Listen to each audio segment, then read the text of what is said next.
Welcome. This is Vivek Banerjee, and I will Hmm. be taking today's this query session on this. Ashish sir will introduce first on this. Ashish sir, welcome. Thank you, Vivek sir. Thanks a lot. Okay, student. Now, in this edition of live virtual classes batch 2 for the paper Advanced Financial Management ICA, Ashish Gupta, Joint Director, Board of Studies, and my colleague CS Vivek Banerjee, Faculty, Board of Studies, welcomes you all in this session. In this topic of the business security valuation, that is a chapter number five. We, if you have gone through the lecture, you must have known that there are two topics. Basically, one is equity valuation and income valuation of the bonds. If I say it is not exactly the valuation of bond, but we can say it is a valuation of fixed income securities. So during the first half of the session, CS Vivek Banerjee sir will give you or revise you what we has covered in the topic of the equity valuation. Post break, I will cover the topic of fixed income security bond valuation, where what are the various nitty-gritties. I will revise the same. Hope you have gone through all the lectures. So whatever the queries you have, you can discuss with me or with the Vivek sir is also there. So whatever I've got and whatever your queries, you can discuss freely. Okay, in the end of the session, we shall open the session for you. There is one more very important announcement for you students. Now onward, whatever schedule, whatever you see, it will be the live. It will be the schedule for the only live classes only after, because now we are putting the schedule only for the live classes only, that is revisionary type of classes. So because we have already uploaded all the lectures on the ICAI website, you can go through them. Students इस बात ये एक बहुत जरूरी बात बताना चाहते हैं कि अब आपके बाद आप जो भी शेड्यूल देखेंगे, शेड्यूल के अंदर जितनी क्लासेस का ब्यौरा होगा वो सब लाइव क्लासेस का ब्यौरा होगा, क्योंकि हमने रिकॉर्डेड लेक्चर सबको अपलोड कर चुके हैं हमारी तरफ से। तो आप उनको देखिए और जो लाइव क्लासेस का शेड्यूल है उसके हिसाब से अपनी तैयारी प्लान कर लीजिए। Okay, student, without taking much time, now I hand over the dice to Vivek sir. Now he will take you to the topic of the equitization. Vivek sir, you can now is show is yours. Thank you. Thank you, Ashish sir. Now, student, just begin with this session on valuation of equity shares. You have gone through this. It's just a revision and recapitulation session, so that anything which you might have missed during your live lectures or even the recorded version, then this will be a recapitulation session for you. Anything in between, you have any doubt, you have any questions, please feel free to ask at any time during the lecture. So, this before valuation of equity share, what we did is the fundamental analysis of the company. As you know, the fundamental analysis consists of three parts, that is economy, industry, and the company.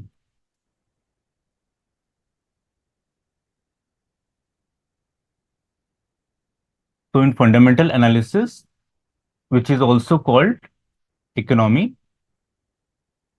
E for economy, I for industry, and C for company. So after this analysis, my question is whether you will be equipped or whether you can take a decision whether to buy a shares of a particular company or not. The answer is no, because it is just an analysis. Decision will be taken on the basis of, this is just an analysis. So decision will be taken on the basis of valuation. Decision will be taken on the basis of valuation. So it basically provides a, you can say, a crux or a weapon in your hand. After the fundamental analysis, you are clear that what is the position of the economy, what is the industry, what industries are doing well, which companies are doing well, in which investment can be made. After that, the valuation of equity shares takes place. So let us revise some of the terms before going into this various models of this valuation of equity shares. We have discussed two, three very important terms. First is the minimum required rate of return. minimum required rate of return. So this minimum required rate of return can be, you can say, interpreted both from the side of the investor as well as from the company's angle. So what is the minimum required return for the investor? What investor wants if it wants to invest in the shares of a particular company? It wants a dividend. The first foremost thing which comes to the mind of the investor is the dividend. And from the point of view, the company, this dividend is actually a cost because it is paying to the investors. And this dividend of investor is actually a return on the part of the investors. So it is a minimum required rate of return from the point of view of the investors.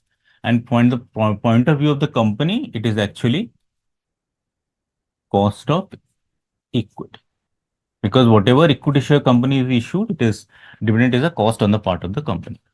So this is the basic concept of this valuation before we begin valuation of equity shares.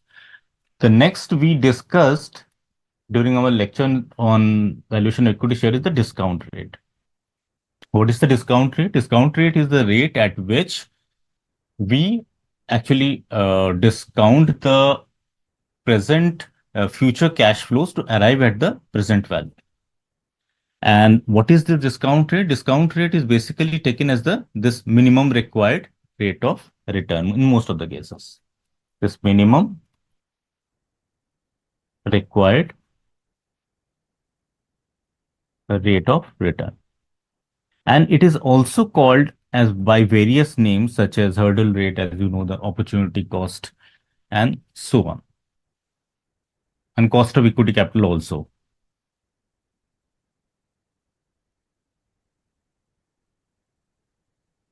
Now, in valuation of equity shares, there are three models on the basis of which valuation of equity shares can be done. Or you can say three approaches.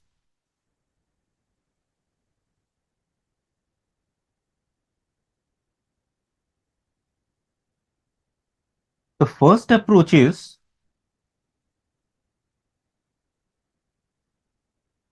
dividend-based model or dividend discount model, you can say, to be better emphasize term it, dividend discount model.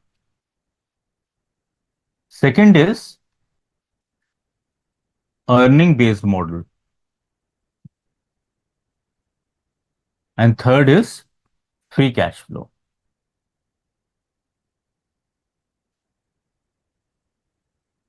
Dividend discount model is used in those cases where the company regularly pays dividend. It is most suitable for those kinds of companies. And earning-based models are not in use, not much, practically not much used, but it is can be used in case of those companies which do not declare dividend because they have some profitable growth opportunities, so they do not pay dividend and they basically utilize whatever earnings they are retaining in the various investment projects.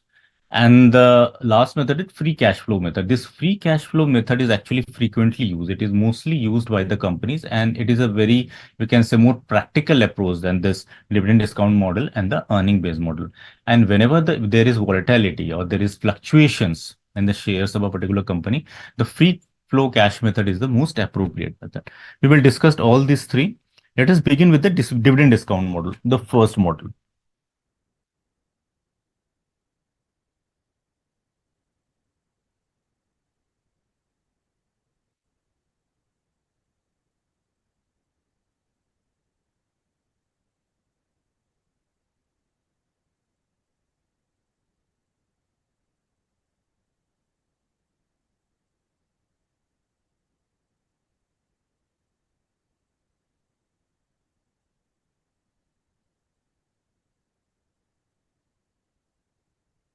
Now come to first method, which is dividend discount model.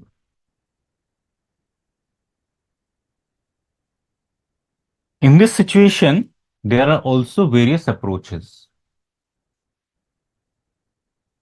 The first approach is when the dividend is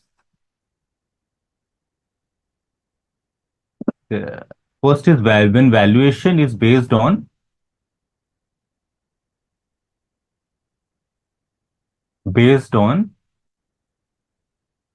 1 year holding period. When valuation is based on 1 year holding period, and secondly, when valuation based on multi-year holding period. Multi-year period. Valuation is based on 1 year holding period means when the equity shares are likely to be held for 1 year only. And multi-year means when the, you can say, the investor is likely to invest in the shares of a company for a long period of time. And in this multi-year approach also, there are various situations. First situation is that when the company is declaring a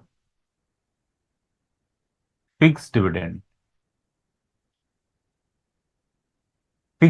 every year. So it is also called a zero growth approach. Zero growth approach because the company is paying a fixed dividend every year. For example, company is paying 10%, 10% dividend every year. So this approach is generally called as impractical because in most of the cases, the company actually declare different dividend at different points of time. Another approach is that when the company pays constant fixed rate of dividend, constant growth rate, constant growth in dividend. Constant growth rate in dividend means company is paying at a certain rate, at an increasing rate every year. For example, company is paying at 15%. 15% dividend every year means 15% increase is there in the dividend every year on a basis, first year, second year, third year. So this is constant growth rate. But this method is also somewhat impractical because in practical situation, if you see that whether the company declares a fixed rate of dividend every year or at a fixed rate of increasing rate every year, the answer is no. The dividend rate fluctuates every year in the practical situation. So third method is the variable growth rate. Third approach is the variable growth. So in variable growth rate, the dividend increases at a certain rate for some period of time and then it changes. And there are two approaches. First is two-stage and second approach is three-stage. In two-stage, for example, the dividend continues to grow for dividend certain period, for example, 20% for first 4 5 years. And then it stabilizes at 10%. The company decided that from now on, it will pay dividend at the rate of 10%. Three stages, it is similar to two stages, and the only difference is that there are three parts instead of two parts. For example, the company pays dividend for 20% for the initial few years. Then it reduces dividend to 2% for next 3 years, say. And after that, it continues to pay dividend at the rate of, say, 13%. Decided to that after this period, it will continue to pay at the rate of 13% from year on basis. So these are the three, you can say, approaches in case of multi-year period. Now let us see this in slightly detail, just quickly brush it up all these concepts. Valuation if holding period is 1 year. In case of 1 year holding, what will be the situation? Since the investor is likely to hold the shares for only 1 year, therefore, the formula will be D1 upon 1 plus KE1 plus P1 upon 1 plus K1. What is this D1? D1 is the dividend at the end of year one. And this dividend, which has been received at the end of year one, will be discounted to arrive at the present value. Means this portion, dividend received at the end of the first year, will be discounted by this discount rate, which is KE. KE is the discount rate, and it is also called the reference as cost of equity. So by this discount rate, the D1, which is arrived at, is present value is calculated to arrive at this position P0, that is now, the period now. Why this is so? Because the investor wants to invest in the shares of a company now, today itself, at the present moment. That is why whatever dividend is declared at the end of the first year is discounted to arrive at the present value. The same is the case with the P1, that is price at the end of the first year. Whatever price is at the end of the first year is discounted by this discount rate to arrive at the present value, and then both these are added. Any question in between, students, you are feel free to ask. Now, when there is multi-period holding, multi-period holding means when the investor is likely to hold the shares of a company for more than 1 year. So what will be the situation? I have highlighted the situation. The first situation is zero growth dividend. Zero growth, or the dividend will be fixed. Dividend will be fixed. So in such cases, P0, what is the P0? P0 signifies the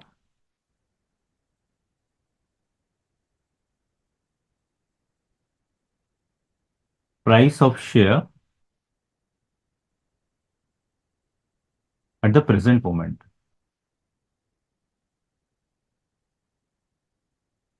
Price of share at the present moment, or you can say it is also called the intrinsic value or the present value. Intrinsic value or the present value. And on this basis, the decision is taken whether to purchase the shares of a particular company. We will come to that. Now, for zero growth rate, the formula is P0 is equal to D upon A. So it is assumed in this case that the company is paying, for example, a fixed rate, for example, 20%, say 20% every year, say rupees 20 every year. So it will be dividend upon, or K is, let us assume K is 15%. So K will be in such case 0.15. So this dividend of 20, which will be received by the investor continuously every year, will be discounted to arrive at the present value by this discount rate, that is 15%. Now, next we come is in dividend discount model is constant growth rate. Constant growth rate. Constant growth rate means growth rate will be constant, means fixed. Dividend will grow at a certain rate every year, a fixed rate. For example, the company fixed it at, say, 15%. The company fixed it at 15%. So it will be 15% every year. For this, the approach is P0, that is the present value or the intrinsic value, is equal to D0 to 1 plus G upon 1 plus K plus, say, E0 into 1 plus G. Can also write it as more simplified form, D1 into 1 plus G upon 1 plus K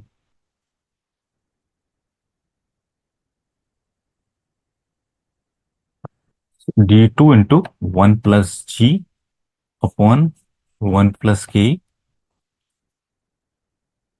So this way it can be carried on.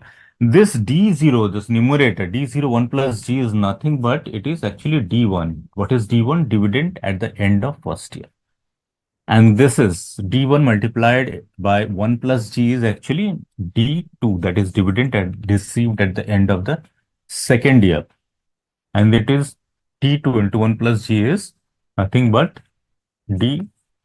That is D2 means dividend received at the end of the second year multiplied by the growth rate. It will be the dividend received at the end of the third year. So all this figure, dividend received at the end of the third year, dividend received at the end of the second year, and dividend received at the end of the first year, all this will be discounted by this discount rate KE to arrive at the present value or the intrinsic value. And this will continue for a long time because we have to calculate for every year. For this, a shortcut formula is there. What is the shortcut formula?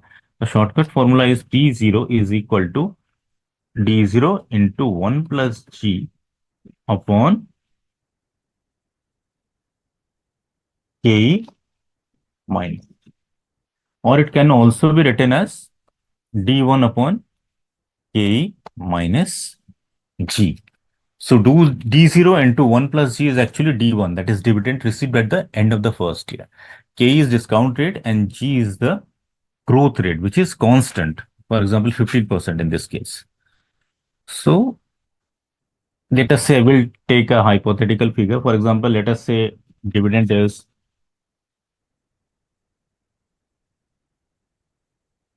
say dividend is 15.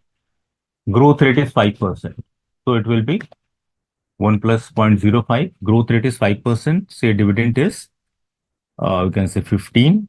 Cost of equity, let us take it is 20% and growth rate is 0.5. So we can put the figures and calculate this. I will not take the calculation because you have gone through this. Is just for the revision purposes. I want to explain it that I have taken a hypothetical figure in this case, that is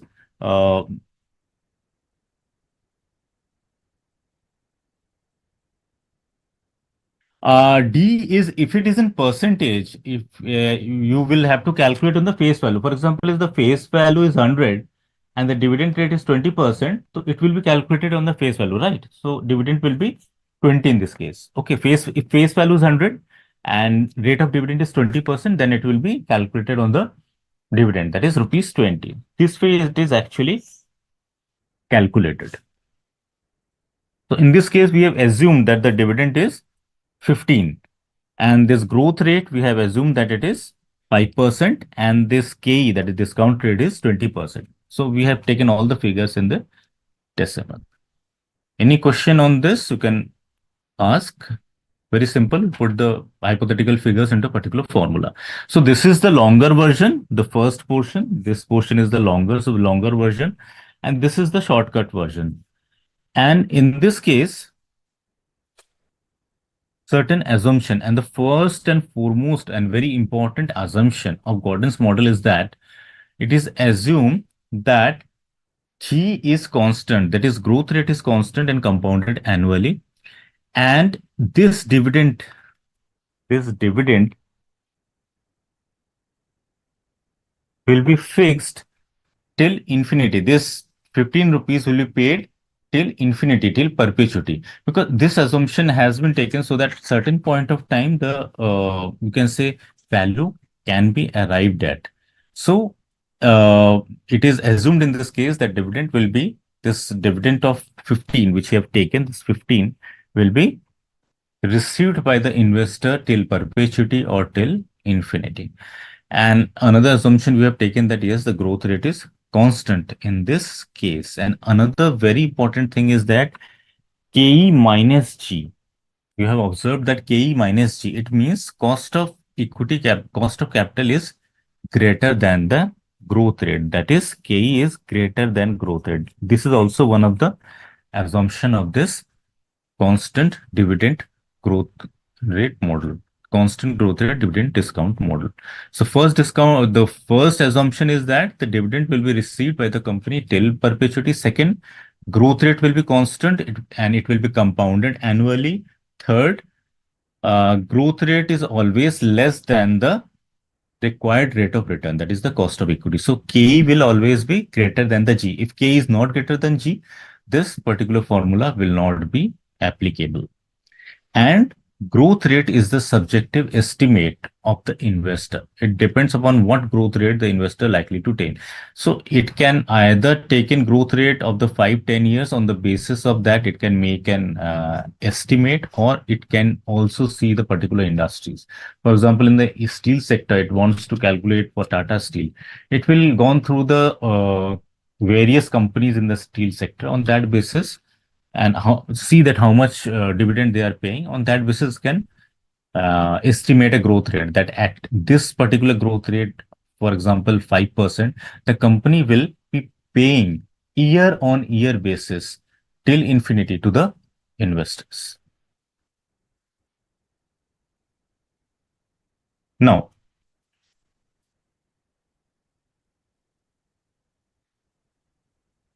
as we have said that both this model, that is zero growth, and this constant growth, both these are impractical, because the rate of dividend which the companies actually declare, or actually pay to the investor, vary from year on year basis. So the more practical approach is the variable growth rate in dividend.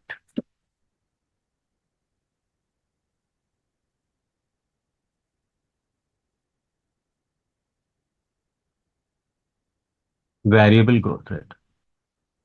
In variable growth rate, first, what we have studied is two-stage dividend discount model. Two-stage dividend discount model. So in this case, whatever we have discussed is, for a certain number of years, the dividend will be paid at a certain rate. After that, the company will change its rate, and it will increase for a particular number of years. One example I have given, if you permit, I can give you an example and do it quickly, because this two-stage dividend discount model is very important. You have to understand the concept, because anything you might have slipped, anything which might have slipped your mind, you can revise it here, recapitulate it here. So let us begin this. Let us take uh, I will not give the formula. Formula is already given in your study material. By this formula, you can also calculate, but I will give a calculation logically, how logically you can calculate. And it is your task in the evening. In the earlier class also, I have told you that it is your task to calculate this with the formula also. So if you have understand this logically, you can easily apply, you can easily solve this particular example with the help of the formula also. So this example is, let us take dividend, let us say rupees 2. Okay. Growth rate is 10%, say, for first 3 years. Uh, then it will grow at, after 3 years, let us say it will grow at 5%. Okay. And 5% annually. In bracket, for your clarity, I will write till infinity. Till infinity or till perpetuity. And cost of equity is, let us say, 15%. So what is the question? Dividend is rupees 2. Growth rate is 10% and 10% for first 3 years. For first 3 years, there will be higher growth rate. And after the 3 years, the company decided that it will pay at 5% annually till infinity.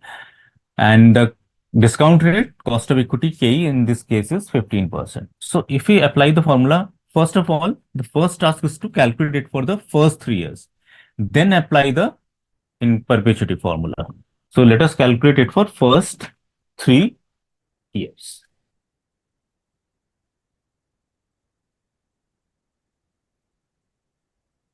End of year, that is dividend.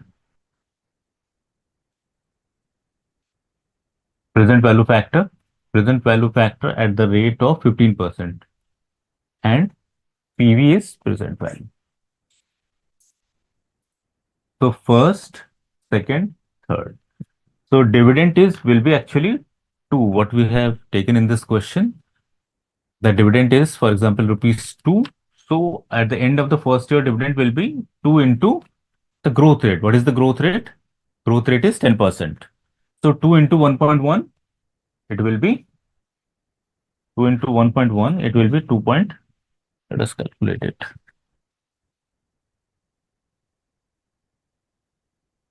It will come to 2.2. And then again, dividend for first year, 2.2 multiplied by the growth rate into 1.1. So 2.2 into 1.1, it will come to 2.42. Again, dividend for second year, 2.42 multiplied by the growth rate, that is into 1.1. So is equal to 2.66. Then this is the dividend for first year, second year, third year. Next step will be to discount it with the discount rate to arrive at the present value. Okay. Now the discount rate at the rate of 15%, 0.870 for first year and 0.756 for second year. Third year it is 0.658. So let us multiply this discount rate with the dividend. First year it will be 1.914, that is 2.2 into this 2.2 multiplied by the discount rate, that is 0.870. So it will come to 1.914. For second year, it will come to 1.830. For third year, it will come to 1.750. So we will add all this. It will come to 5.494. Let's add this again.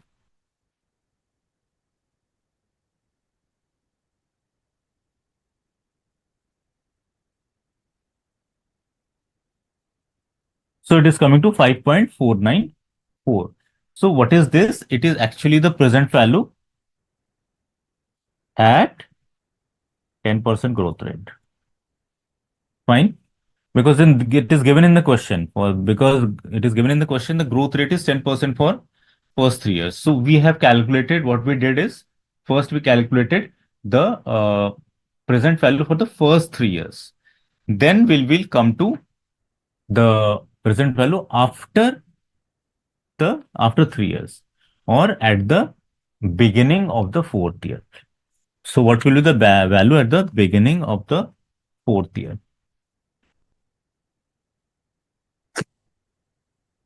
It will be P3. P3 will be the value at the end of the third year or the beginning of the fourth year. Why we have this taken P3? Because for first year, 3 years, we have already calculated. We will now want to calculate what will be the present value at the beginning of the fourth year, at which the growth rate has been changed from 10% to 5%. So what it will be? It now P3 is equal to D3 into 1 plus G upon KE minus G. Why KE minus G we have written? Because now we are assuming that the company will be paying dividend at a fixed rate. Means now on it will be paying at 5% every year till infinity, till perpetuity. So whenever it is given in the question that company is paying dividend till infinity, till perpetuity, it can be safely assumed that K minus G formula will be used. In the denominator, K minus G will be written. So D3 into 1 plus G, it means dividend at the end of the third year multiplied by the growth rate. So it will come to dividend for the fourth year, right? So dividend for third year is 2.66. See, we have calculated it, 2.66 multiplied by, now the growth rate is not 10%, it is 5%. So it will be 1.05. Okay. Upon KE minus G, now the discount rate, it is given in the, what is the discount rate? Discount rate is 15%. So 0.15 minus K minus G, discount rate is now 5%, therefore 0.05. So let us calculate it. It will come to,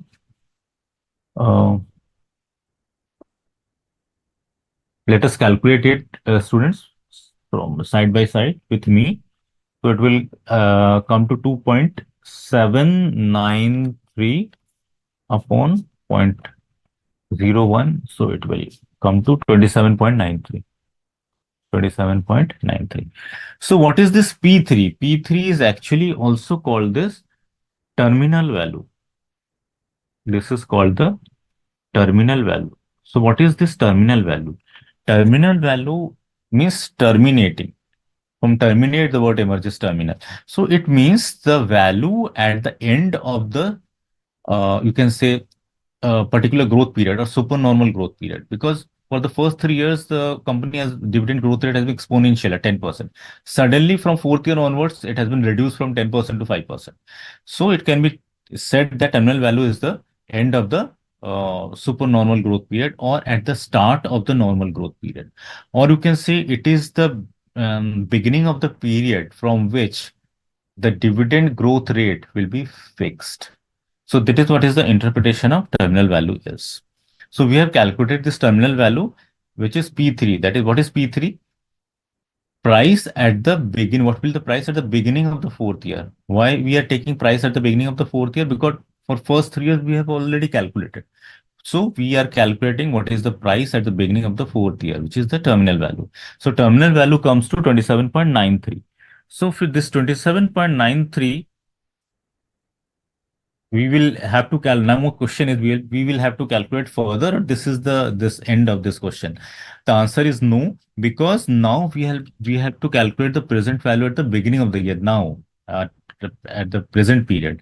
This is present value at the beginning of the fourth year, and we have to arrive at present value at the present value now, present value at the present moment of the intrinsic value. So P0 and this 5% growth rate will be 27.93, and we will apply the discount factor for the third year.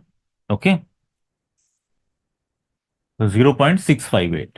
0.658 discount rate for the factor for the third year. So let us multiply it, and it will come to 18.38. So now we have arrived at present value at 5% growth rate.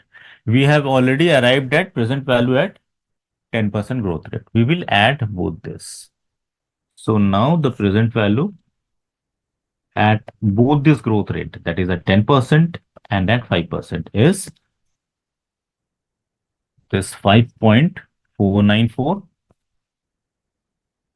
5.494 plus 27.93. So it will come to 5.494 plus 27.93. It is coming to 33 point. No.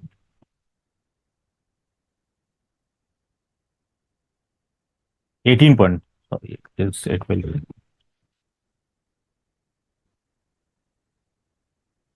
So it will be written because we discounted it. So it will be written as 18.38. So 5.494 plus 18.38. So it will come to 5.494 plus 18.38. So it will come to 23.87. The answer will be 23.87. So this is the present value.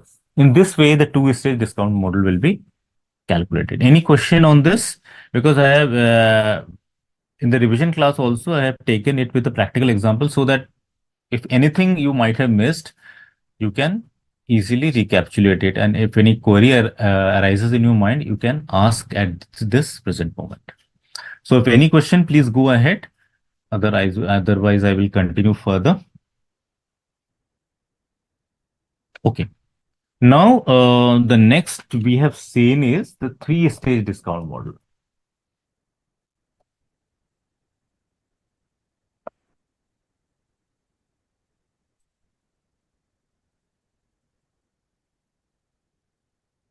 Three-stage discount model is just like two-stage discount model.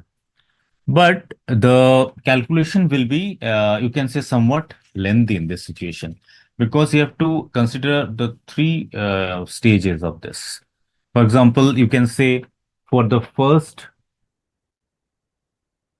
say for the first 4 years,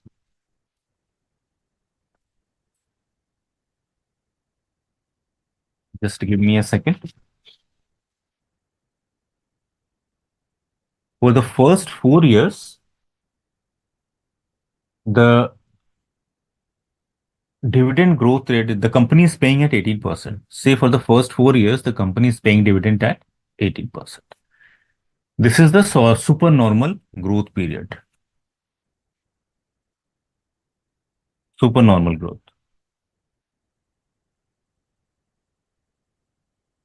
After 4 years, it subdued a bit, and the company decided to pay dividend at a reduced rate of 2% for the next 3 years. For the next 3 years, the company decided to reduce it by 3% for the next 3 years. Reduce by 3% for, can say, next 3 years. Generally, what is this term is called? This, you can say, consolidation, because for the first 4 years, the dividend growth rate has been exponential. And for the next 3 years, it is reducing by 3%. So this is the consolidation phase, or you can say it is the transition period. It is also called the transition period, in which the dividend growth rate consolidates. Now, after 3 years, then it stabilizes at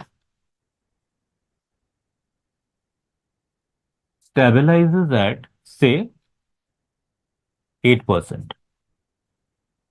Again in bracket, till infinity. Because it is the basic crux of the dividend discount model that at certain point of time, the investor, the valuer of equity shares have to consider the figure at which the dividend growth rate will be fixed at a certain rate which will continue forever. So formula has been built like this. So for the first 4 years, supernormal growth rate 18%. Then there is a consolidation phase in which dividend is company is reducing dividend by 3% for next 3 years, which is called the transition period, and then it stabilizes at the rate of 8% till infinity. There are two methods. First method is to calculate it by a certain growth rate, 18% for first 4 years separately, then for reduced rate 3% every year for next 3 years, and then 8%. So it will be a long procedure.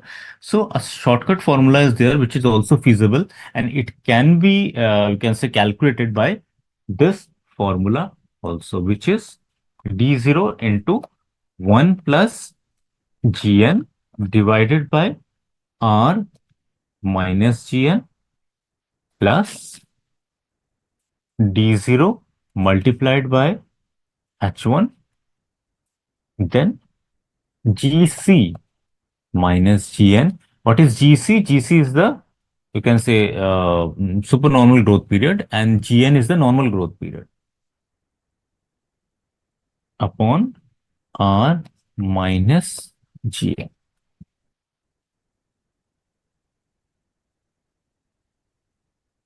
So if we put the figures into the formula so that it can bring more clarity to you. So D0, what we have assumed, D0, let us say dividend is taken at, you have to take, let us say dividend is, hypothetical figure, 2.5, and R in this case is nothing but the cost of equity, that is a discount rate. So R is taken at 10%. Fine. So if we put all the figures into the formula, what we will arrive at? D0, we have assumed the dividend at 2.5 into 1 plus GN is the normal growth rate period. What is the normal growth period? Which is 8%, which is a normal growth rate period. So it will be 0.08 divided by R. R is the discount rate. Discount rate is 10% minus GN. Again, the normal growth rate period, which is 8%, 0.08 plus D0. D0 we have assumed 2.5 multiplied by H1. H1 is the, what we have assumed, H1 is actually the transition period. H1 is actually the, you can say, H1 is the half of the duration of, half of the duration of the transition period.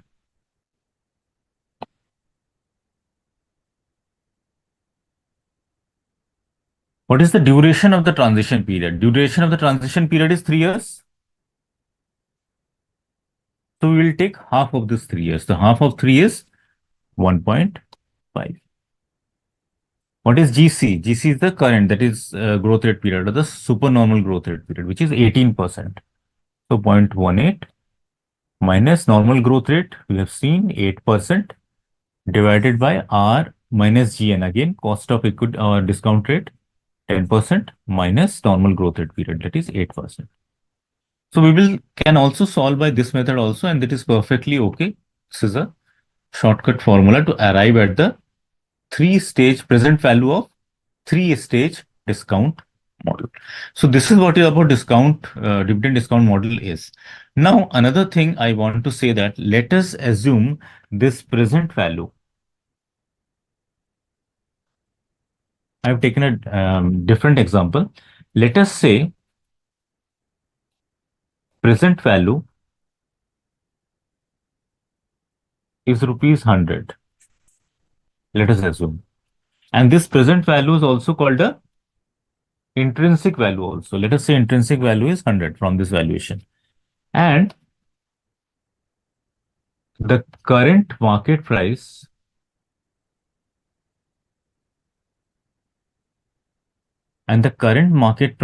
present value, it can be arrived by any method. For example, it can be arrived by zero growth rate model and constant growth rate model, or a variable growth rate model.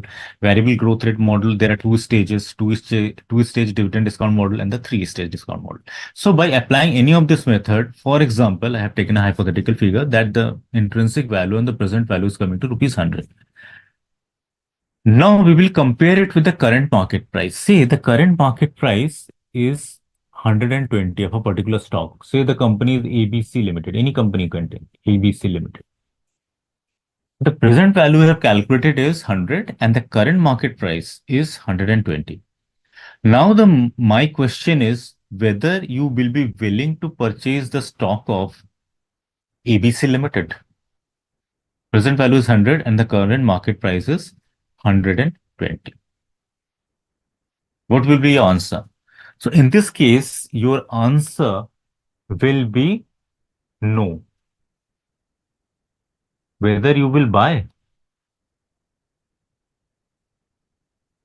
The answer is no. Why? Because in this case, the current market price is greater than the present value. So conceptually, let us understand what this present value or intrinsic value signifies. This present value or this intrinsic value signifies that the share price of a particular company will reach its intrinsic value at some point in the future. For example, if the present value is 100, it signifies that in future, the market price of this particular stock will reach to 100. So if the present value is 100 and the current market price is say 120, so it means that the shares of a particular company is overvalued. Okay, so if in the future it reaches to 100 and the present value itself 120, it means the company is overvalued and there is likely chances that the prices of the shares will fall in the future. So the company is overvalued. So shares are in this case can be interpreted as overvalued. So in this case, the decision will be to not to buy or avoid investing in the shares of the particular company. Now, vice versa, if the present value or the intrinsic value is rupees 100 of ABC Limited and the current market price is rupees 80. The current market price is rupees 80. Then what will be your decision? The decision will be to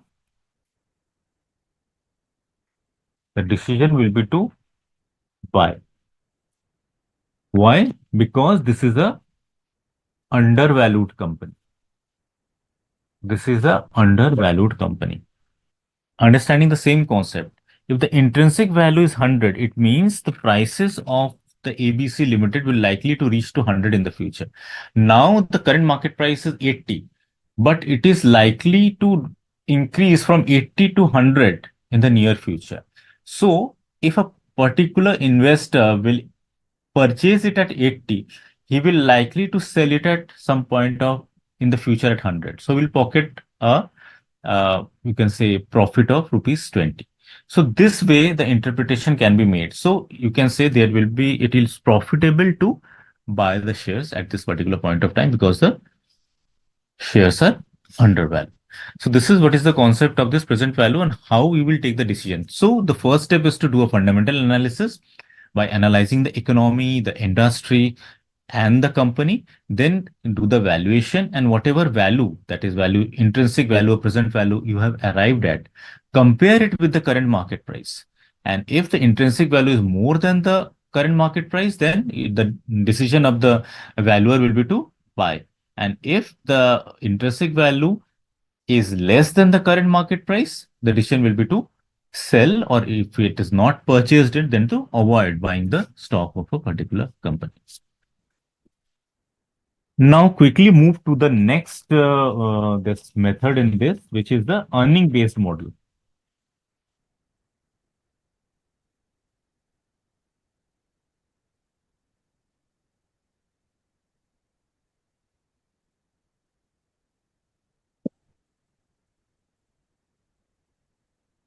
So earning based model, in this case, it is, you can say the mindset of the investor is that the company earning based method should be followed because the company is not paying dividend regularly or it is not paying dividend at all. So in this cases, the company is retaining its profit. It is assumed that the company is retaining its profit and is investing in the various projects. So that's why it is withholding the payment of dividend to investors. So a simple formula is used, that is P0 into, that is a Gordon formula, EPS into 1 minus B upon A minus BI. In this cases, two things are very important. First of all is B. What is B? B is the retention ratio. B is the retention ratio. And what is the R? R is the rate of return. R is the rate of return.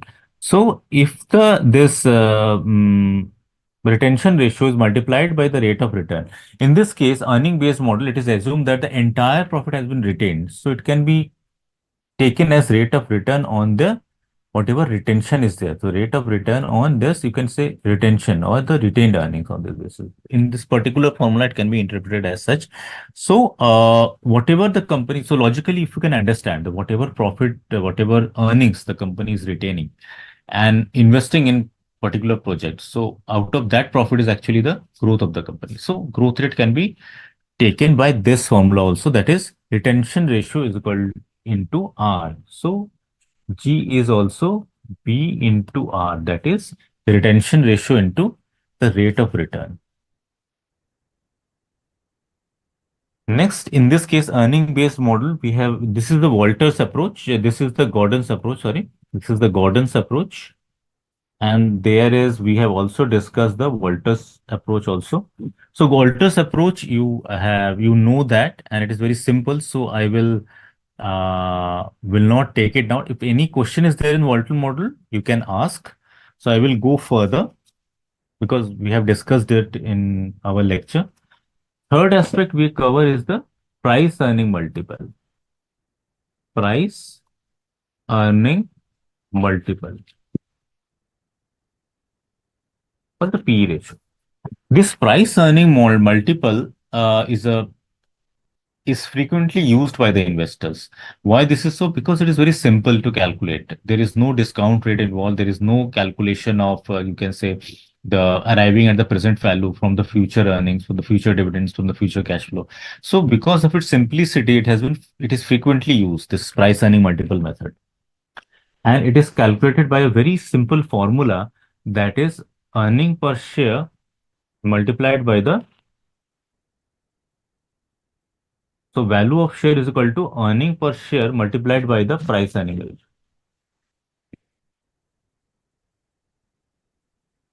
It is arrived with a simple formula because what is PE ratio? Market price per share upon earning per share. Therefore, this market price per share, this is the price, no? So market price per share, price will be price earning ratio multiplied by this EPS. So, but the question arises is that how to this, you can say, calculate this EPS figure. Price earning multiple figure can be arrived at by seeing the price earning multiple of the other companies in the sector. For example, in the case of, you can say, IT companies, the price earning ratio of various IT companies can be seen, and on that basis, a price earning ratio can be, you can say, estimated.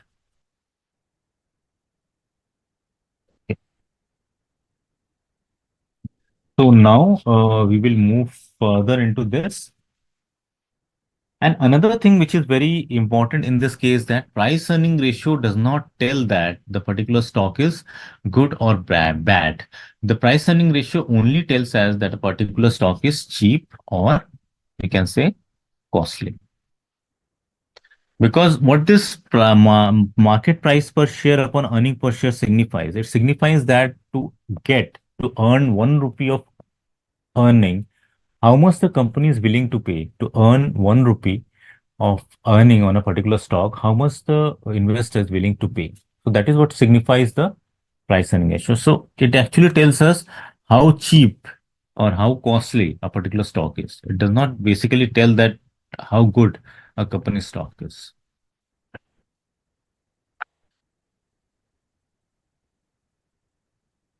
So we will come to free cash flow to equity.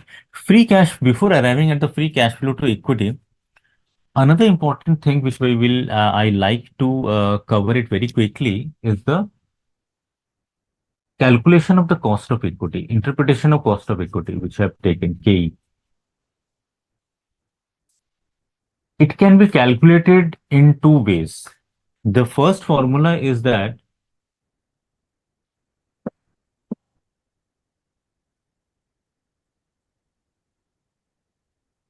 how this P0 is calculated, D1 upon KE minus G, right?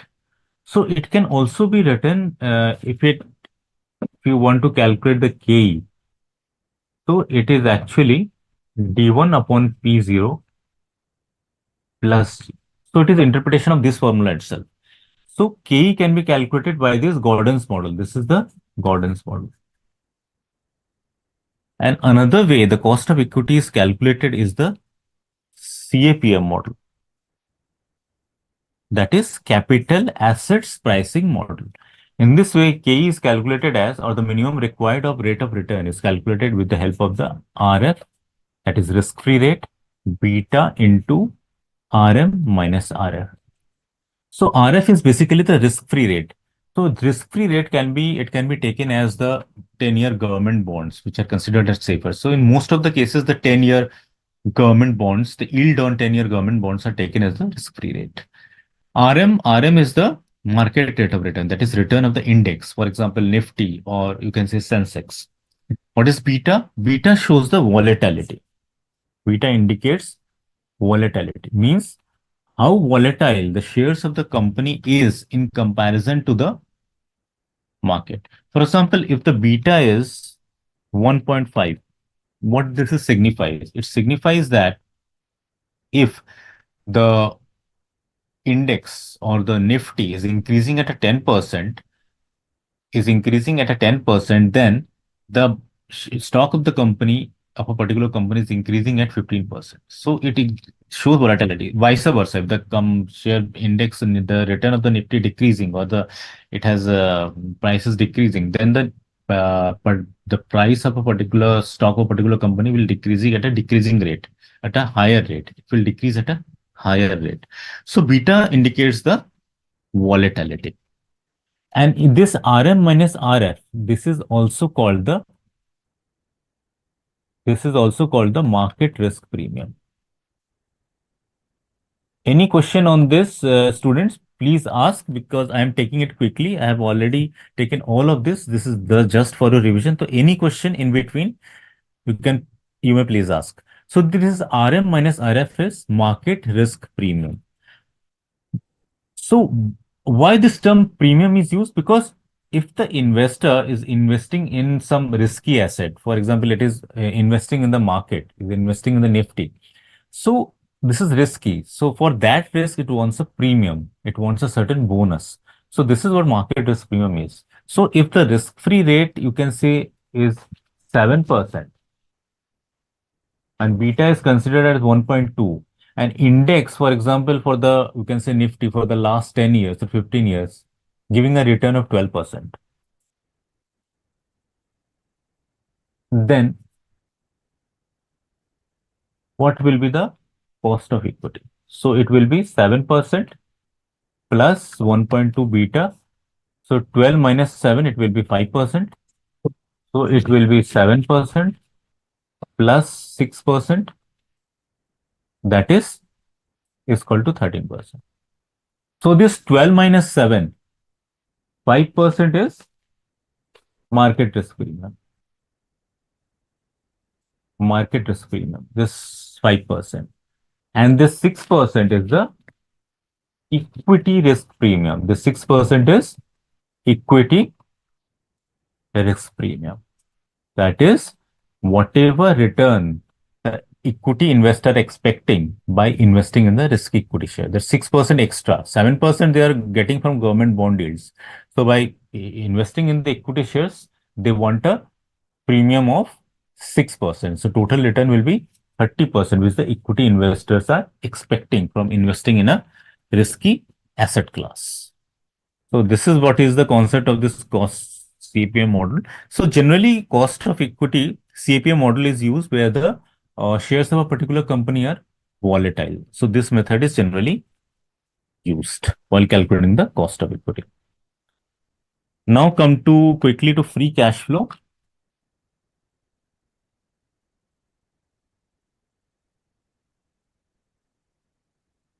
In free cash flow, there are two aspects. One is free cash flow to firm, which is called FCFF. And another is free cash flow to equity, which is called FCFE. So this FCFF is this is unlevered cash flow. Why unlevered?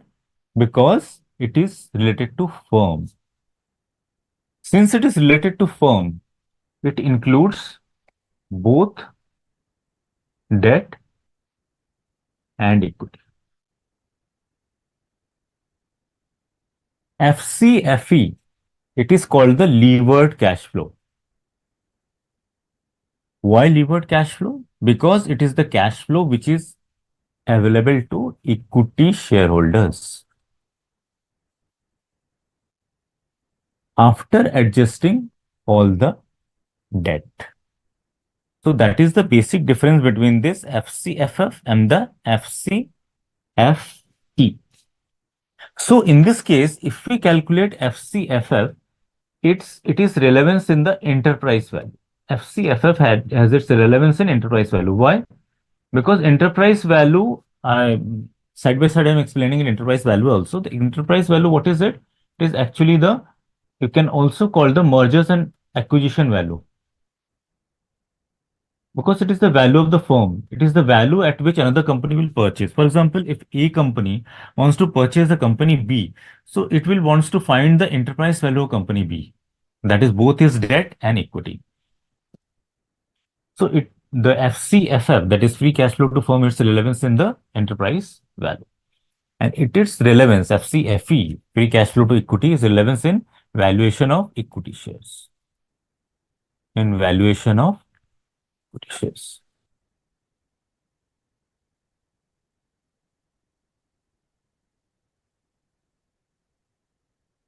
Give me a second.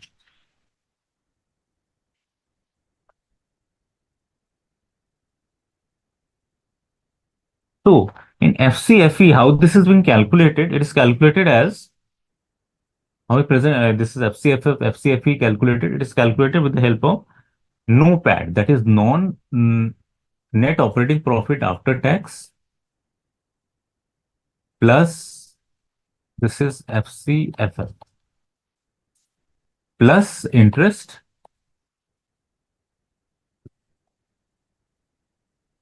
plus depreciation minus any capital expenditure minus net change in working capital. I have given this because I want to explain one thing, that here the interest, why interest has been added in this case. The interest has been added in this case because again, this cash flow is for both the equity and the debt holders.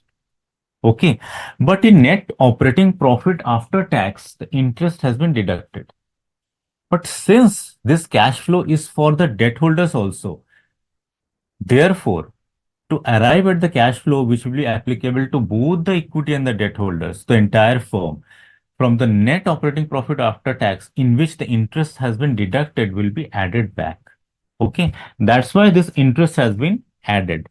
And other things, depreciation, non-cash expenses added, any capital expenditure from cash flow deducted, it is an outflow of cash, and any change in working capital will also be deducted. What is the situation in case of FCFE? That is free cash flow to equity. In free cash flow to equity, from non-operating profit after tax, whether interest will be added? No, interest will not be added, because in this non-operating profit after tax, the interest has been rightly deducted. Because why? Because this is the cash flow which is applicable to the equity shareholders after considering the debt holders. So that's why the interest has been rightly deducted and it will not be added back further.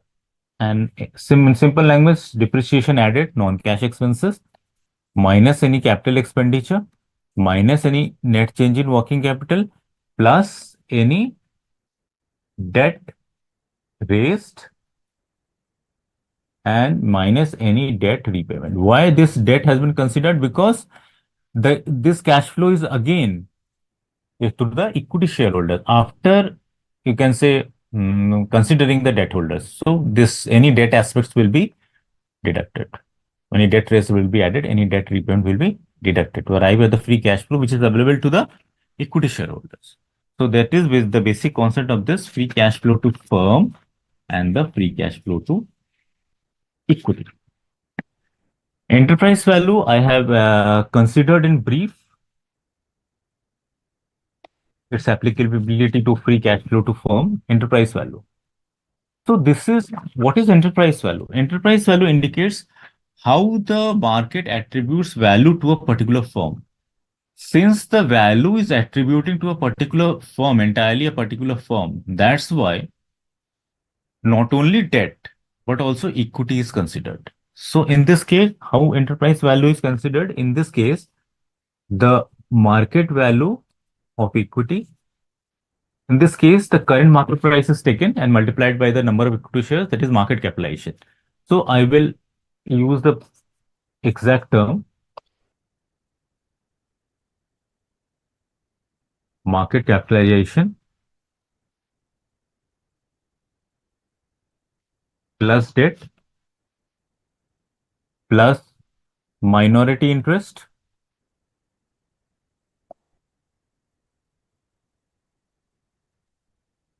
minus cash. It is understandable that I have just discussed market capitalization, that is the current market price multiplied by the outstanding shares, current market value of equity will be taken, debt will be taken. Minority interest will also be taken. What is this minority interest? Minority interest is the, you can say, those subsidiaries which are actually not owned by the, you can say, the holding company. Sometimes it happens. And in such cases, you can say the financial statement may not show a true picture. If the minority interest or the profit and loss, you can say the statements, you can say the financial statements of those subsidiaries which are not part of the holding company are not included. That is why the minority interest is included and cash is deducted, because if company A wants to acquire company B, then it will take in certain debts also, na? So for this, it has to pay to the debt holders in for payment of interest. The cash will be going out. So any cash will be deducted in such cases. So this is what is the concept of enterprise value is. And in enterprise value, it can be interpreted as by various figures. The a very popular interpretation is enterprise value upon sales. So what this signifies? If the enterprise value, this ratio, if the ratio is high, what does this indicate? Whether the company is costly to purchase or not. For example, A wants to purchase B. So it calculated the enterprise value, and from calculating this ratio, enterprise value upon sales, it thinks that the enterprise value is higher. What it means? It means that the company A, which is acquiring company B, has to pay more, or the company is costly in such a situation. So if the enterprise value upon sales ratio is high, it means the for the company which is acquiring, the acquisition cost is high, the acquisition cost is more in such cases. So in this way, the interpretation can be made by this ratio, enterprise value upon sales.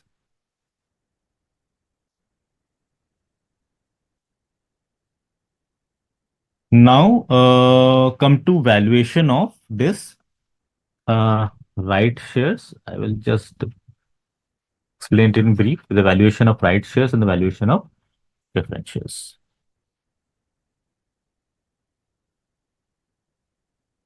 Valuation of right shares. What is a right share? Right shares are those shares which the company issues to the existing shareholders of the company. So as a way of giving boost to the existing shareholders, the company issues right shares to the existing equity shareholders of the company. So how to value this right shares?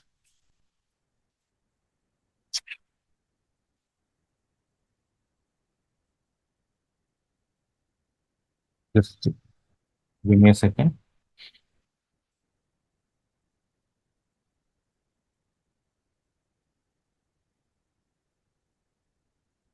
First, it will be calculated the company's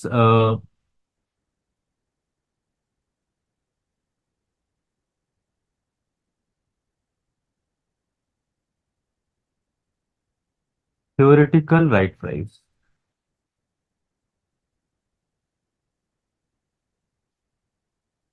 So in this case, the entire value, the formula is also given in your this. You can correlate it. I will just go to the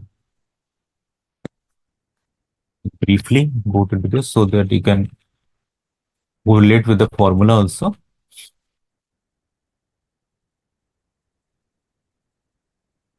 So, this valuation of rights in this case here NP0 plus S. So what is this NP0? N is the number of existing equity shares and P0 is the price. For example, the number of equity shares is 1 lakh and the existing share is 10. So 1 lakh into 10 it will be. What is S? S is the subscription price. Means whatever right issue is made. For example, the right issue is made for 20 lakh. So 20 lakh will be the subscription price. So what is NP in simple language? What is NP0 plus S in the numerator? It is the total market value of the equity shares after the right issue. So NP0 is the total market value of shares excluding the right issue, and S is the total market value of the right issue, that is subscription price. So if both will be added, it will be the total market value of the equity shares after the right issue, the numerator. What is the denominator? N plus N1. N is the number of existing shares. N1 is the number of shares which is of number of shares for the right issue. How many shares, right shares has been issued? That is one N1. So both these are merged, N plus N1. It is the total number of equity shares after the right issue. Okay. So what is numerator divided by denominator? It is the total market value of the equity shares after the right issue divided by the total number of equity shares after the right issue. So what we will get from this, we will get the theoretical value of a theoretical right price, which is X right price minus the subscription. So this is the theoretical X right price we calculated by this formula. This is this formula. Just wait. This formula. We get the X right price, the theoretical X right price. Okay. And after that, how the value of the right will be arrived? The value of the right will be arrived by this very simple formula, X right price minus the subscription price. Okay. For example, the X right price comes to 10 and the subscription price is 6. The value of right will be 4. Okay. So by this, you can say value of equity shares are calculated. Now come to valuation of preference shares. There are two methods, valuation of redeemable preference shares and the valuation in case of non-redeemable preference shares. In case of redeemable preference shares, the concept is same. That is for every dividend. That is dividend. It is dividend for the year 1. It is actually dividend for year 1. Dividend for year 1. So year 1 dividend will be discounted by this discount rate, which is R. It is the discount rate. So preference dividend for year 1 will be discounted to arrive at the present value. Then dividend for the second year. Dividend for second year will be discounted by the discount rate R to arrive at the present value. For this every year, for example, the redeemable preference shares are issued for 3 years. For 3 years, this process will be continued. And at the end of the third year, this dividend for the third year and this maturity value. Because now it is redeemable preference share, mind you. After 3 years, whatever the company has been issued redeemable. For example, company issued redeemable preference shares for 1 crore. So this entire 1 crore at the end of this third year, this is the maturity value, will be discounted to arrive at the present value by this discount rate itself, which is R. So this is what redeemable preference share is calculated. Value of non-redeemable preference shares, it is assumed that the dividend will be continued to be paid till infinity. But since there is no growth rate, the formula is similar to what we have discussed in case of equity shares also, that is dividend, which is a fixed dividend in case of preference shares, and required rate of return, which is actually the discount rate. So dividend will be discounted to arrive at the present value, and this dividend is fixed and it will be paid till perpetuity because the preference shares are irredeemable. It will not be redeemed. The value will not be returned to the shareholders, preference shareholders. So this is what all about valuation of equity shares. Any query from your side, you are most welcome. Or if anything comes to your mind later also, you can ask anytime in the future. Thank you so much for your patient listening. And I will take a brief break of about 10 minutes. After that, Ashish sir will begin the session on evaluation of bonds. So thank you so much, students. Thank you for your patient listening. Now, student, with this, we have come to the first part of our session relating to the valuation of equity shares. Now, after the break, we shall continue this lecture and we shall take up the next session, that is valuation of bonds, that is fixed income security. So after 7 to 10 minutes, we will start our session. Okay, student, till now, then we take a small break. Okay, student, and if you have query even relating to your equity valuation, please don't hesitate to contact us. Okay, thank you. Ashok ji break start कर दीजिए.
Sir sir हाँ बोलिए बोलिए। ये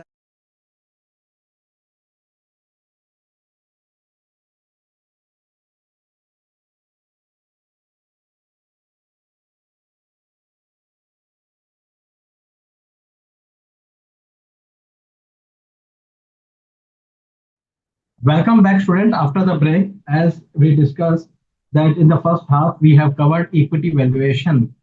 Now we shall cover the topic of fixed income security valuation. Now I'm just going through the slides that has been covered in our earlier session, and today I will also cover an assignment that has been left out in our earlier class, that is relating to bond refunding decision. Student, the assignment is already uploaded on the website. Okay, you can download it from there. However, I will cover two questions on the bond refunding decision. Now, quickly, if I talk about the fixed income securities, they are broadly are in the categories of say bonds. Okay, then there are the debenture. Okay, and then it is the preference shares. Okay, then there is the money market instruments. Now, when we talk about bond, debenture, preference shares, these instruments are basically long-term debenture, whereas this instrument, money market instrument, is basically a short-term instrument. Okay.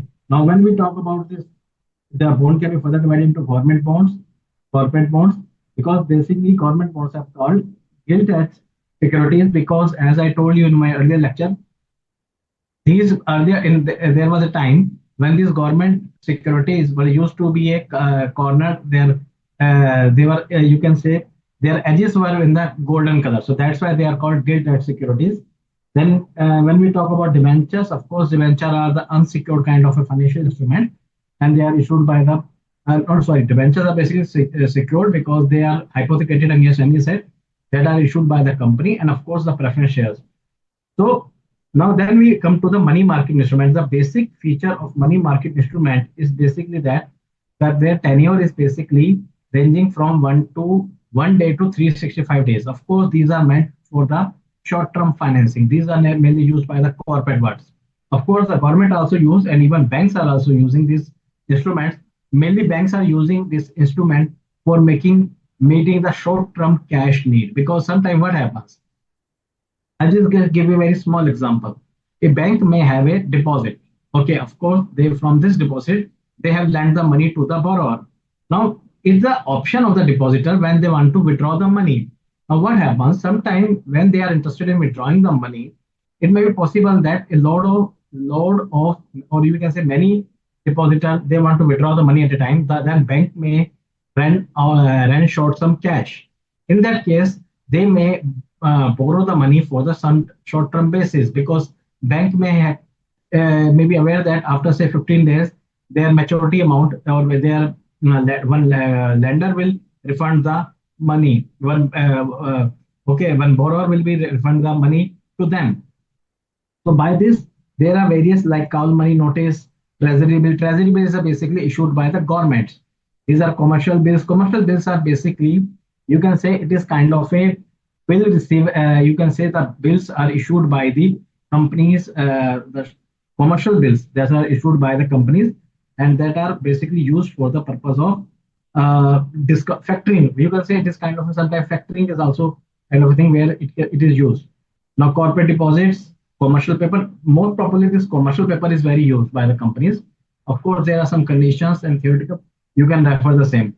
Now, repo and reverse repo are basically used by the banks. These are mainly used by the repo means repurchase agreement and reverse repo means reverse of the repurchase agreement. Under the repo agreement, repurchase agreement, the bank sell the security with the promise to buy them back. Okay, now there is a questions on the also in study material where you can see there are two legs are involved. One leg is selling the security, then another leg is buying back the securities. Now within this leg exchange of the two legs, there are interest element is involved. Of course, when the securities are sold to the bank, they are not sold at a par value. Then the concept comes into the picture dirty price.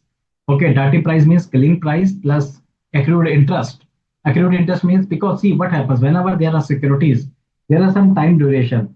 I just give a very small example. So say Now, if say there are 2 days of the repayment interest payment, one is 1st July, another is say 1st January.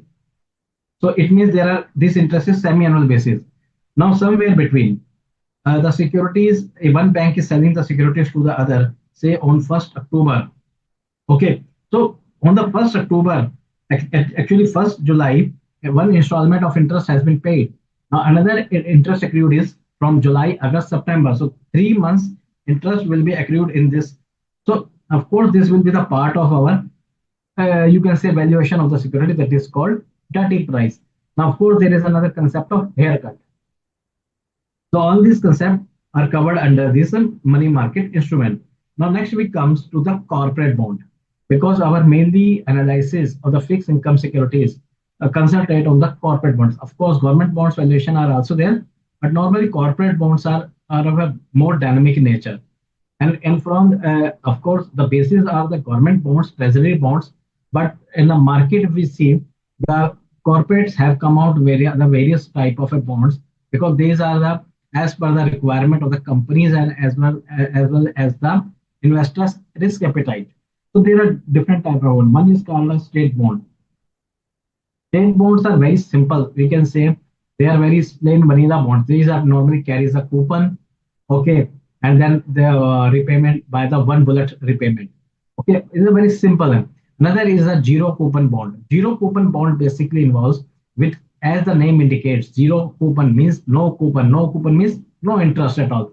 So they are normally discount issued at a discounted price and are redeemed at a face value. The difference between the issue price and the face value, par value, is basically the interest element. Only the difference is that in a straight bond, these are paid on an annual basis or quarterly basis or semi-annual basis. But in case of a zero coupon bond, no interim payment of interest is made, rather than they are repaid in a one go, and that is inclusive of principal as well as interest portion. Now next is comes to the floating rate bonds. Basically, floating rate bonds is a kind of a bond that are basically not fixed interest are there, because in an interest fixed interest bond, where whatever, see, if you recall that whenever we used to do in the questions, there used to be 8% prefix, like 8% debenture, 10% bond. This prefix indicates that the interest will remain 8% or the 10%, whatever the interest prevailing in the market, irrespective of the interest prevailing in the market. Accordingly, the 8% and 10% are called fixed income bonds. Okay, fixed interest bonds. Whereas in floating rate bonds, they are normally are benchmarked to some interest rate. Like here, I just give you a small example. Now I'm just taking to a slide. Okay, I just do one thing. I have another just like this is here. Like here in the floating rate bond, what happens? As I mentioned you, this is a fixed rate bond where the 8% bonds are there, and interest will remain 8%. So coupon payment will be the 8%.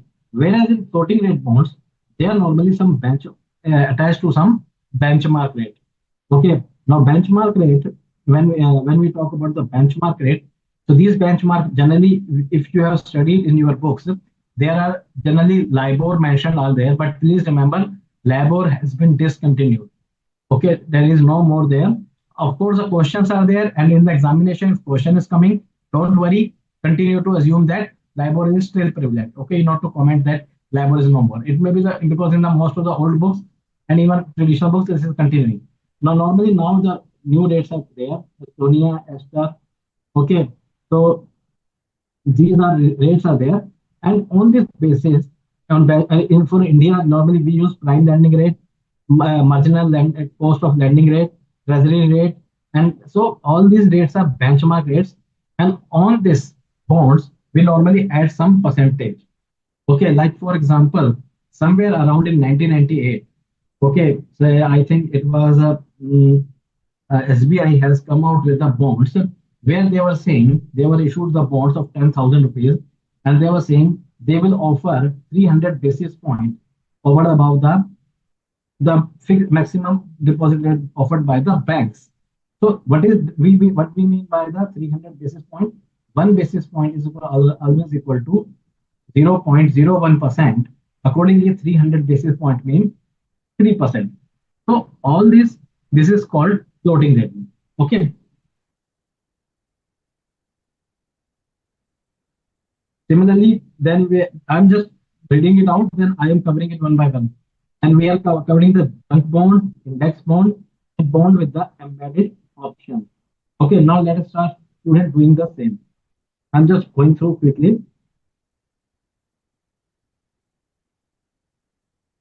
Now, what we mean by the junk bond? It is very important to know. Now, say that this is junk bond, as the name indicates, these bonds have no buyer. Okay, generally they are the bonds of the companies which are in financial difficulties. But sometimes it says that who will buy this bond? Of course, there are someone who buy this bond. Why? Because they have a high risk appetite. Okay, so sometimes even if you have studied in the alternative investment mode, when we talk about what are the various alternative investment mode, so there is one of this a bond also is there, because here the return is quite very high. For example, I'm just sharing say a 10,000 bonds may be available in the market, say 8,000 rupees, $8,000. Not because the investor may be aware that say he may be expect that of course today the bond value is only 8,000, but it may be possible that tomorrow, say after 2 months, the value of the bond may come to 10,000. So in that case, he is making the gain of say $2,000, say about 2 to 3 months is a very huge return. So it depends on the attitude of the investor who are investing their funds in this type of a bond. So these are the called junk bonds. Okay, now next we come to the index bond. So student, index bond generally are, say we attach the coupon payment or we attach to the payment of the interest to some index. This index can be inflation. Okay, anything can be there. It depends on the depend on the attitude of the company, what they want to come out with, come out which type of a bond, which type of to which index they want to peg their bonds. And so accordingly, what happens? So it depends also on the investor's attitude as well. So sometimes what they say, whatever with the inflation rate, we will add 3% on the same. Accordingly, suppose the basic rate is 600, 6%. Okay, so inflation is 6%. Now in on this, they are adding 3%, 6% is coupon. Okay, now they are adding 3% of the inflation. So now how much they will pay? This is basically used by the concept of nominal and real rate. So here we have used the concept of nominal rate as Divas sir has discussed with you. Accordingly, this is your real rate, this is your inflation rate -1. So accordingly, they will say we can pay you 9.18% or 9%. Okay. Similarly, in the next year, if the inflation say is again 2%, so they will pay you somewhere around 11.3%. So this goes by this, because they have indexed the interest payment to some value to inflation. So accordingly, they are compensating on the same amount. So that's why this is called index bond. Now next type of category of comes in the bond is called embedded with option. Now see students, generally sometimes we see that the bonds can be without option. Option means a right or a choice, not an obligation. Please note that option means right or choice.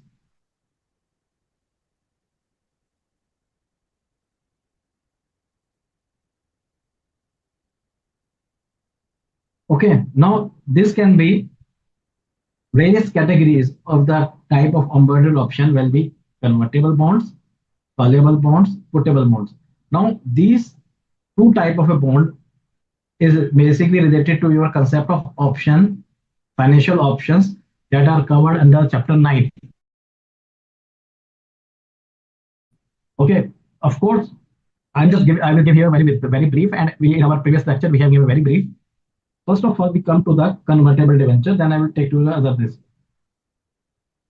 Okay, I just take first callable debenture, then I No, what we mean by the callable debentures. These debentures are those debentures or the bonds which are can be called for the maturity by the company anytime before their original time. Okay, because what happens? Because sometimes what happens, the interest rate may be the falling. Okay, company may say a company may have issued. I'll just give a very small example. I think in the next slide, a company may say have issued say 10 years before the market rate of interest was prevailing at 10 to 9%. The company may have issued the bonds at somewhere around 9%. Now today, same on the same type of a bond, same category of a bond, because bonds and debentures are a student is not that whenever I am using bond or debenture, there I can use it interchangeably. So because they both are the part of the fixed income securities. So now this was the same category means same type of a risk, same type of a rating, because normally bonds carry the rating. Okay, so they are same type of same category of a bond have been issued say 10 years ago at a 9%. Now today on the same category of bonds, it has come down to say 6.5%. Now company says, yeah, we are paying 9%, but whereas in market it is prevailing at 6.5%. Now here two concept come into the picture.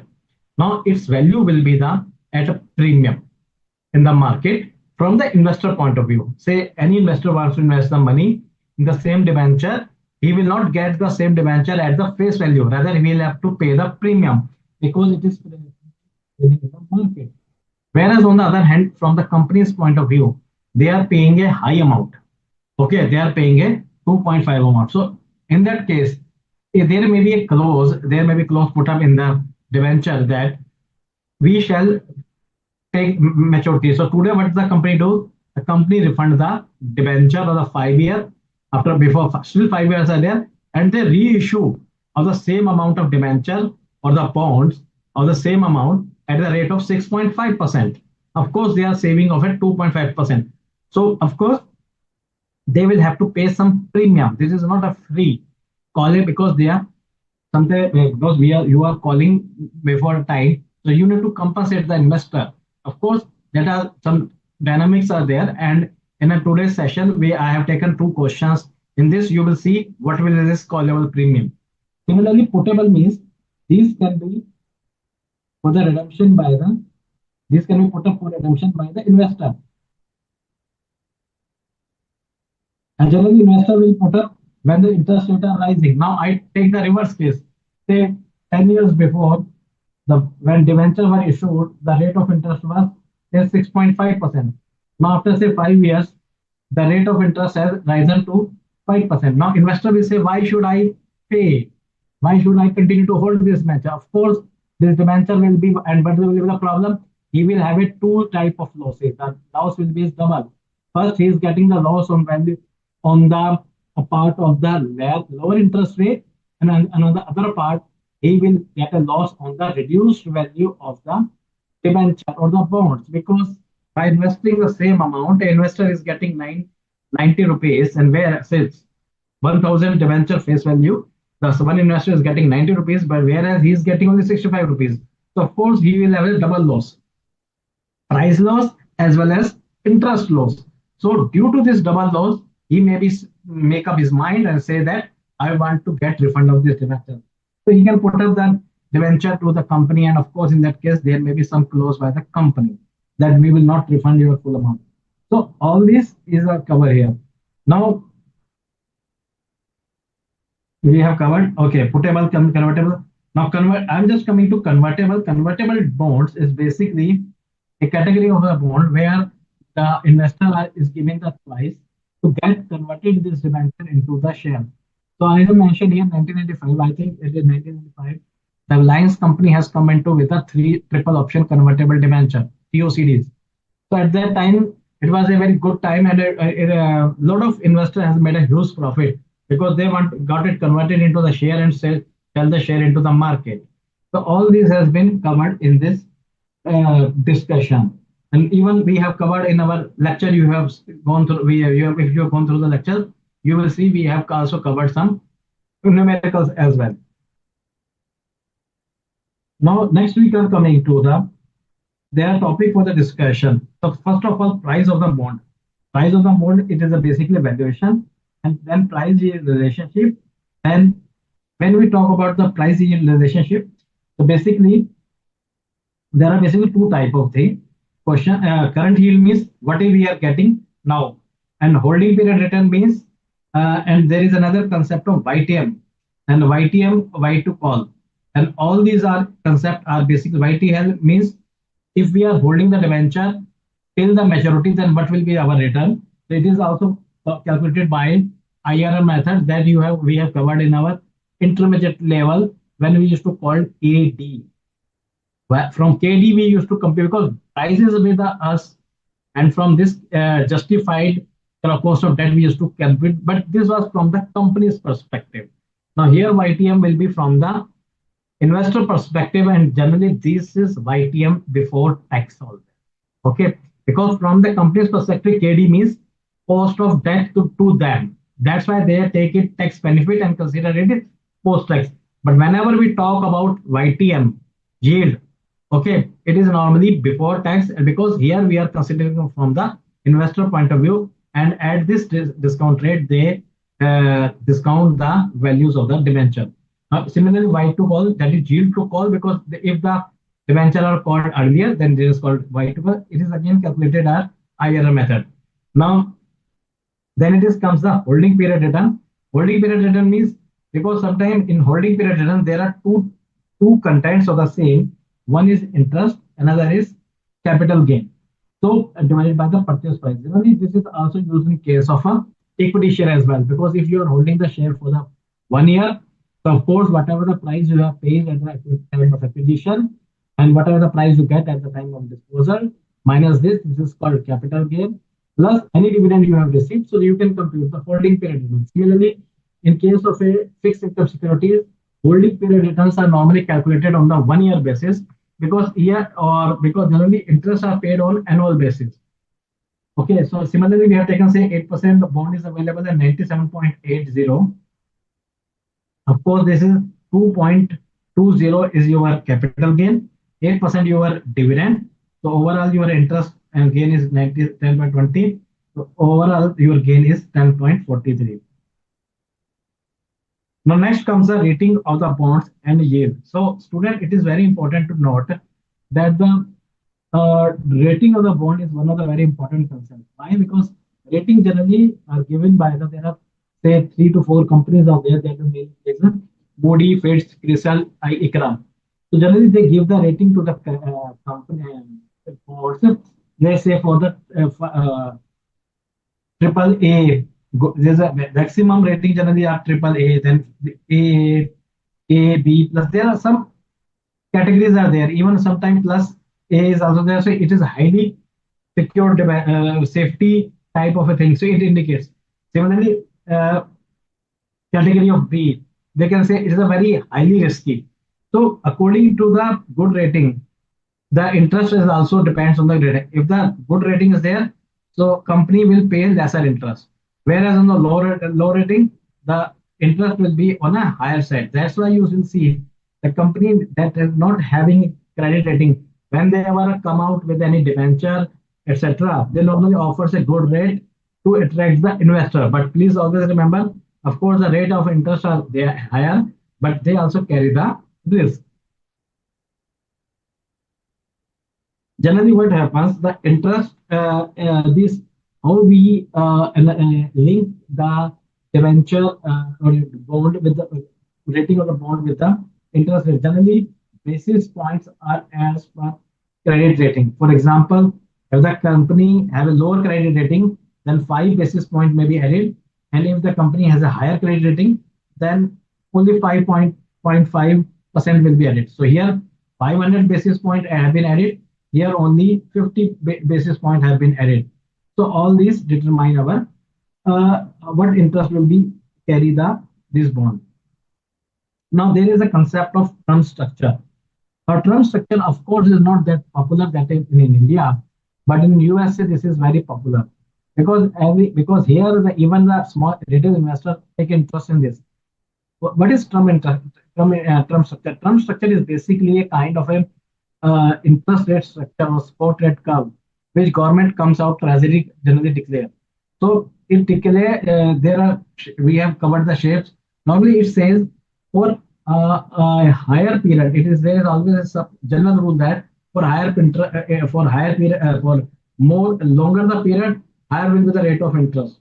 So because time value of money. So accordingly, so this term structure from this term structure, normally we get the bond discounting rate. Now question sometimes comes from where we get this YTM. YTM normally comes, we derive it from the term structure. This term structure of spot curve that has, and there are three theories are there: segment theory, expectation theory, and there is one more theory I'm not remembering. So there are three theories have been covered in study material. Preferred habitat theory, yes, preferred habitat theory, segment theory, and expectation theory. So you can refer these three theories from the study material, then you will understand what is exactly this term structure. And from the term structure nature, very important, if you can determine the economic status, economic position, economic position. Now, if the term structure is inverted, the shape is inverted, that is reverse shape.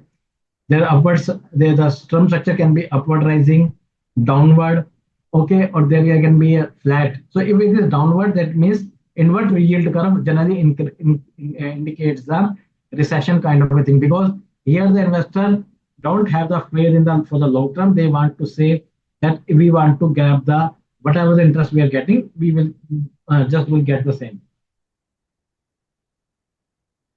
Okay. Now next comes when we talk about the volatility of the bonds. Question comes: is the volatility in the bond exist? Yes, of course, because volatility in the bond exists. Price because of from the because like in equity market, generally we derive the expected rate of return. In the bond market, we also have a parameters for to measure the electricity to volatility of the bond. In an equity market, normally beta is an indicator. From the beta, we use the CAPM model, and we compute the expected rate of return. Similarly, in case here, we can also measure the volatility of a bond from the concept of duration of the bond. Okay, so that we'll discuss later on. When we talk about the various concepts, we have discussed the concept of analysis of convertible debenture, refunding of bond distance that we will cover today, and and then money market instruments. So money market instruments is quite easy. You can get it through your you can go through it. Very simple questions are there from study material. Here we are taking your bond refunding decision that I will cover in today's class. Now, when we talk about the risks, so there are various type of risks to which bonds are exposed. These are interest rate risk, inflation risk, default risk. Interest, the default can be on the account of interest as well as principal of the bonds. Then it comes a liquidity risk. Liquidity risk, at the time of refund, the bank may have don't have the money. Generally, it happens in the case of a bank. Sometimes on the due time, you may not get the refund your money. When there is a sovereign risk, generally the sovereign is when a government fails to pay the bond price, it is called sovereign risk. And generally, very one of the good example of the 2008 when the Greece government has defaulted on the repayment of the bond, that is called Greece crisis, or that was a time when the government could not pay the same. Now next is comes the reinvestment risk. Now from the reinvestment risk, sometimes what happens, a person may have been given two type of options. Say they say either you can go for investing in one bond for the 3 years, or you invest in one bond for the 1 year, then you again reinvest your principal plus principal for after 1 year, then after 2 years. So what happens if the interest rate are going on increasing, then there is no risk. But if the interest rate can fall, then of course it is then there can be a risk. So this is called reinvestment risk. Now when we talk about the valuation, very important concept. First of all, if the coupon rate is equal to YTM, So the value of the bond will be at the par. If YTM is greater than our coupon rate, then it will be at a discount. And YTM is less than coupon rate, then it will be at a premium. So this was one of the first lecture where we have covered the one about the basics of the bond. Okay, now I am coming to the second part. In the second part, we have discussed like realized yield to maturity, because sometimes it may be possible that our reinvestment rate may not be matching with the YTM. So in case even we have covered one numerical there, where we have seen the different yield is there. So of course we can compute what is our realized yield. Now when we talk about to our convertible debentures, so various concepts like state value of the debenture, conversion value, and other many other lot of concepts have been covered. So value of convertible debenture will be the maximum of straight value or conversion value plus option value if they carry. Option value means generally they are the derived by the derivative valuation method. Okay, but however, we are generally concerned with this value. So we use the basic sum. Now then we have covered the concept of the duration of the bond.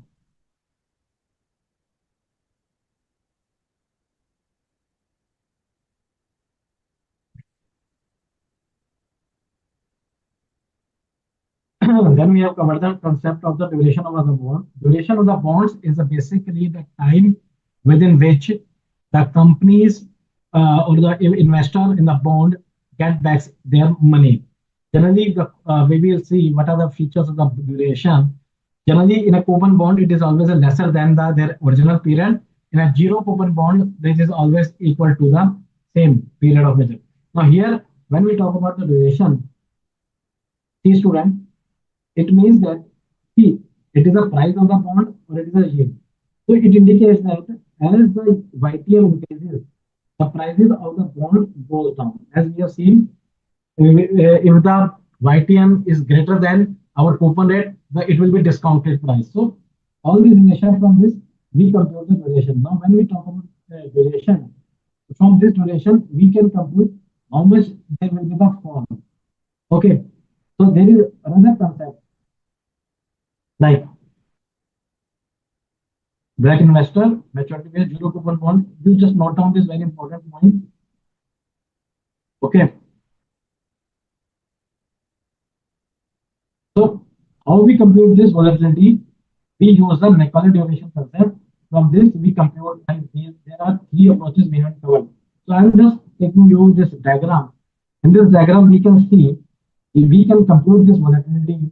Whereas what happens? There is a concept of whenever we compute the duration, in duration generally gives a linear kind of relationship. It gives this kind of a diagram. Whereas practically it goes like this. So this difference is known as convexity adjustment, and that has also been covered in our analysis in the study material as well as in our questions. It is one or two very important concepts. Now, when we compute the duration of the bond, there are two or three approaches. 1 second, let me check.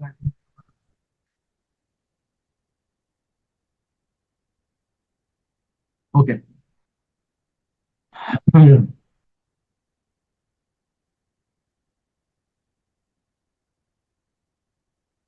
So duration equation approach, because we have this is a kind of a equation approach. However, there is another form, tabular form, and basically this equation form can be converted into the table. Generally, in our study material, we have used the tabular approach, and in my opinion, this is one of the best approach. In order to keep in mind the formula. Okay, this is, we can say, equation-based approach. Here, T vary from 1 to n. T into cash flows, respective cash flows, upon 1 plus R, T raised to power T. Then it is the price of the bond as on this. It is price or the straight value of the bond. Generally, it is given in the question. Then it is a formula approach. There is a formula also there.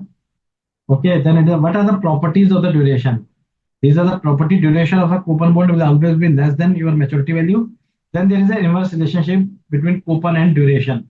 Higher the coupon rate, lesser will be the duration, because as early as the payment can be made. Generally, a positive relationship between the term to maturity and the duration. as the period will be long, the duration will be the also on higher side. Then we comes to the concept of modified duration.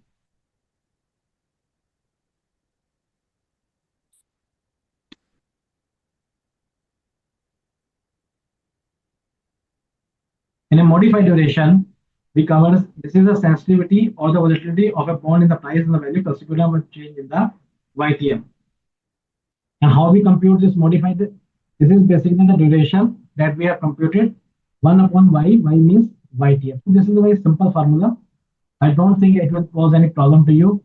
Then it comes how we compute the value of the change in the bond. So say if the yield has been increased by 1%. Okay, so the price of there will be a change in the price of the bond will be of say bond price is 500. So ultimately there will be a change of 2% and this will be the minus negative. Now please student, this always be prefix the minus. Why it is minus? Because when there will be a downfall, when there will be a downfall in the interest rate here, and there is a downfall of interest by -2. So it will minus, it will become positive, and ultimately the change in the value will be 20% by rupees 20.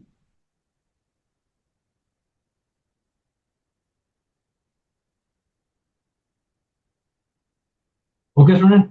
So we have covered all this in our session. Now I am just taking back to you the assignment number 3 that is available on the website. Okay, now there are 2 questions that are relating to the bond refunding decision. Let us solve this question. Meanwhile, any student has any query, just discuss with me so that now I will start solving the question.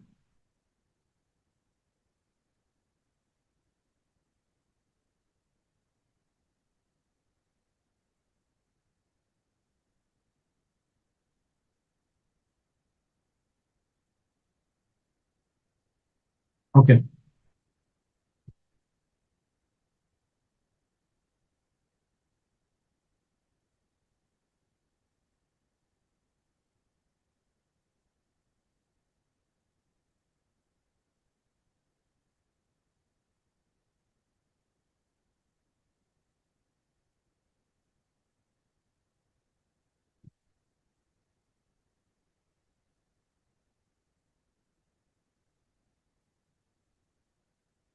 Now, student, in this assignment, I have taken the 2 questions, and I will show you these questions are from ICAI publications only. Of course, I will give you the logic of the answers. So let us read the question and start from it. Meanwhile, if you have any doubt, please don't hesitate to discuss with me.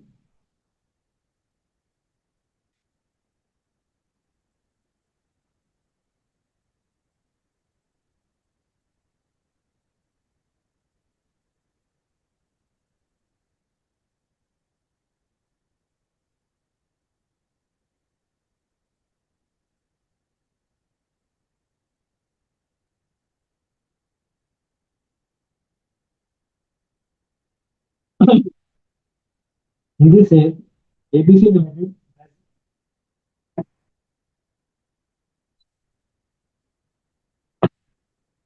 300 million 12% bonds outstanding with a 6-year remaining to maturity. So, as we discussed, it is a kind of a fixed income bond.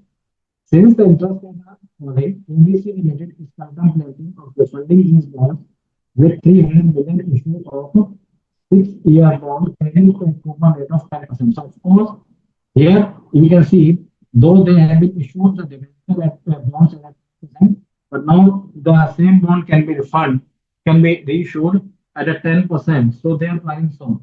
Issue cost of the new bond will be rupees 6 million. The call premium for this will be is 4%. Okay, and rupees here it is a system. Rupees 900 being the unamortized portion of the issue cost of the old bonds can be written off no sooner the old bonds are called off. It means say this 9 basically 9 million was basically the earlier issued price, bond unamortized amount of the portion of the issue cost of the old bonds. Okay, so this can be written out. So, marginal tax rate of the initial, so you are required to analyze the bond refunding decision. Now, whenever we have to take a bond refunding decision, then the bond refunding decision, we can consider it as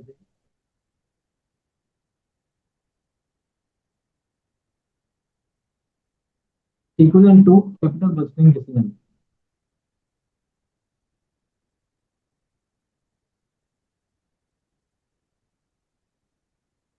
Okay, when I talk to your capital budgeting decision, so there are, as you know, that there are three methods.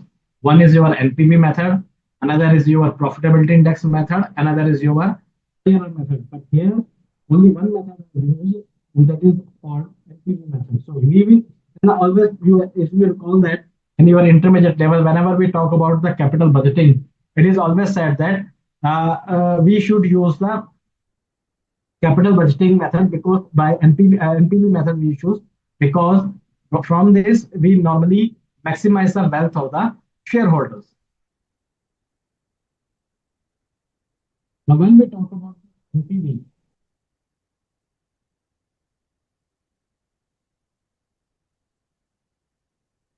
when we talk about this NPV, so for NPV we basically do present value of cash outflow. Generally, this is basically initial outlay. Okay, present value of cash inflows. Generally, these are on annual basis or periodic basis. So we normally, this is our negative, this is our positive, but our result will be, this shall be our value, that is the NPV. If it is a positive, yes, we go for the same. Now, let us I am start solving the solution just to see on the screen.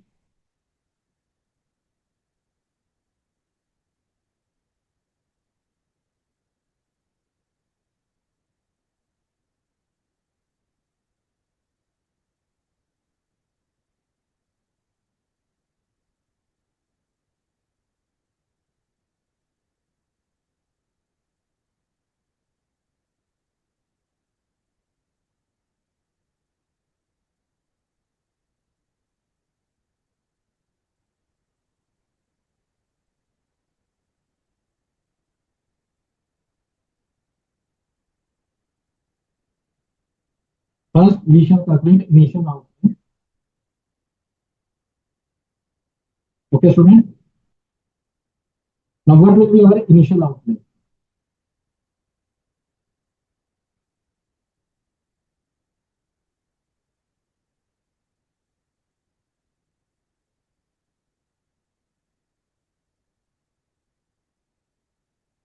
First of all, we have to redeem face value. Okay, this is 300 million. Okay, we shall add call premium. And this call premium at 4%. Okay, this is 12.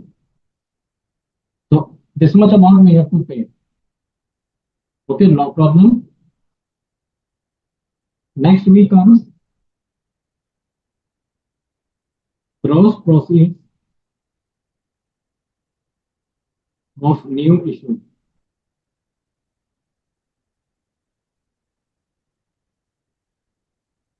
Okay, this is 300. Okay, less issue cost. This is 6. So ultimately 294 will be this. Now C part is tax saving on premium and unamortized issue cost. Okay, so here you see here, this is our unamortized premium, okay, unamortized our cost. Okay, and here we have paid some premium. Okay, how much premium we have paid? How much premium we have paid. So of course, as a matter of prudence, whenever we talk about capital budgeting, tax benefit is one of the very important constituent. Accordingly, we want to link this tax benefit and issue cost and amount of tax, so we consider this tax saving as well. This is our premium. This is our amortized amount. So overall, this will be our saving. So we can see here it is our outflow, it is our inflow, and this is our saving. So overall, our initial outlay will be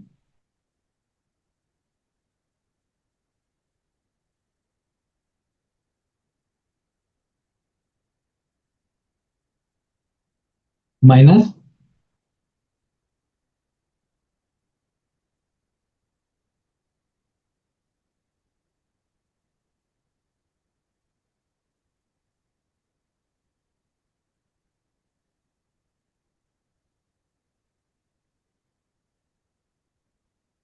so overall, our initial outlay will be 11 points. So we can say it is our initial outlay. Now we come calculation of the net present value of the what are our saving from the interest expenses. Okay, because we are saving. So we are next we are computing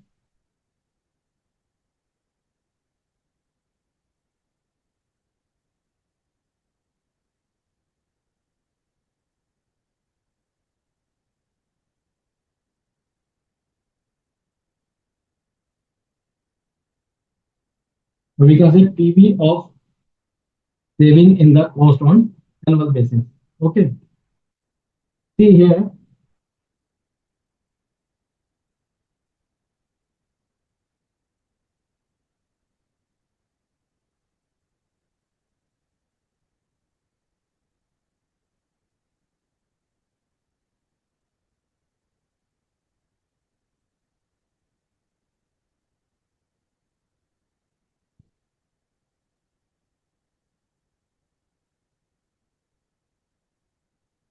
There is a saving. How much saving is there?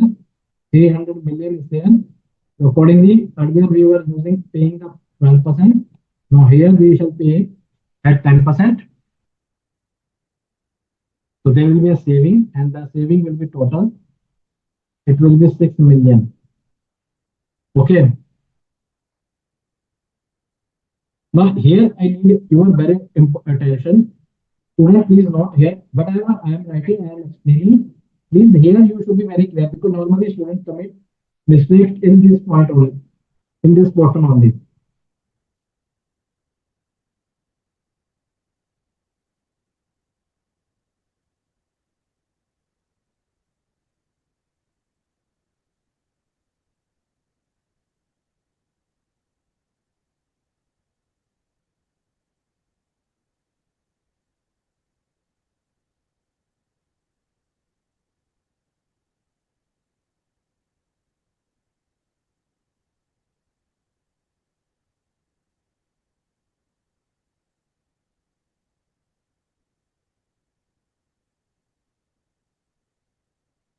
What I am writing, you just note it down, and I explain you each and every term.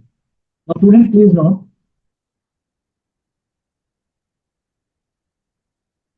Here I have written 6. Okay, then I have written this 9 minus this. Now, student, please see here.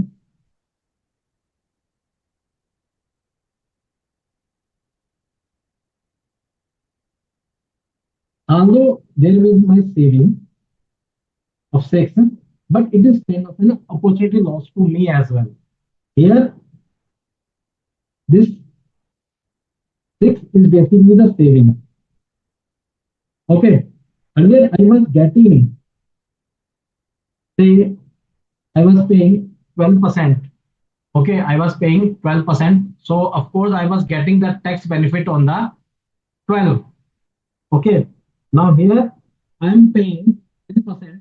So, my tax benefit will also be on a lesser amount. So, that's why I am considering this as an opportunity loss.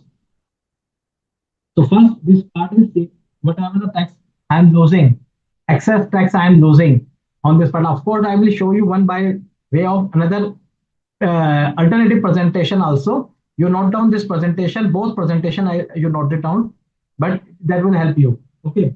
Then here there was an amount of 9% that I will write off each year. Here my unamortized amount will be the 6 million, because see here our expense is 6 years. Here the 9 million was my unamortized amount. So earlier, had I not refunded the bonds, I may have get the deduction.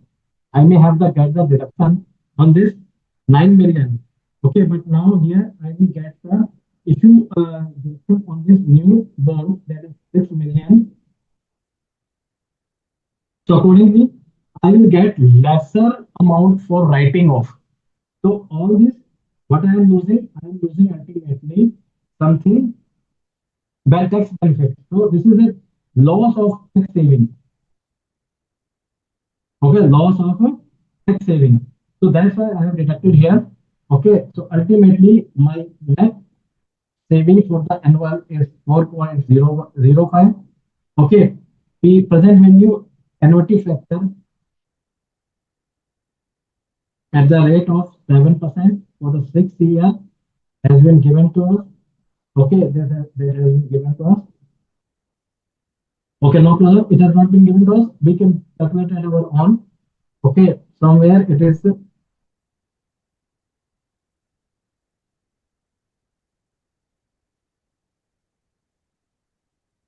Okay, so present value of cash saving.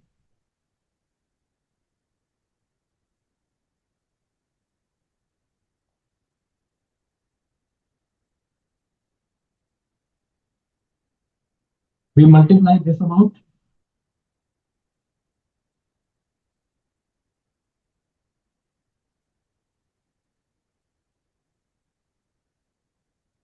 Okay, so NPV of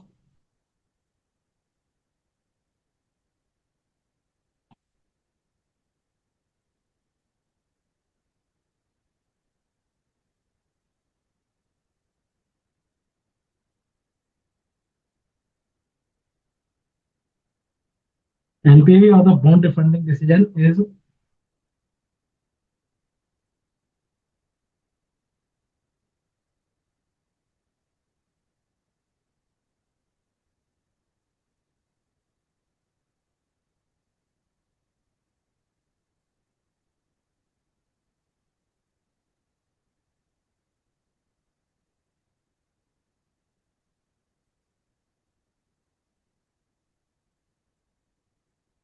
even you don't write it, it hardly matters.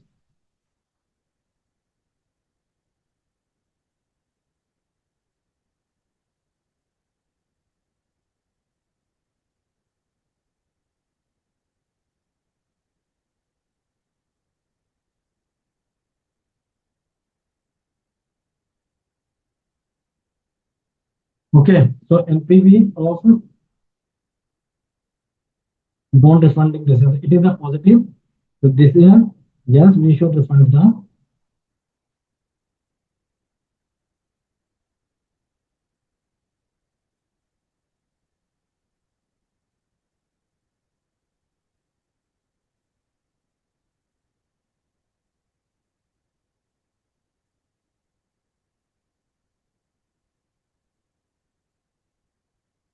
Okay, student. So I hope with this it is clear to you now. Now I am coming to you this part of how we can alternatively how we can compute this part alternatively. There is another presentation as well that you can adopt the same.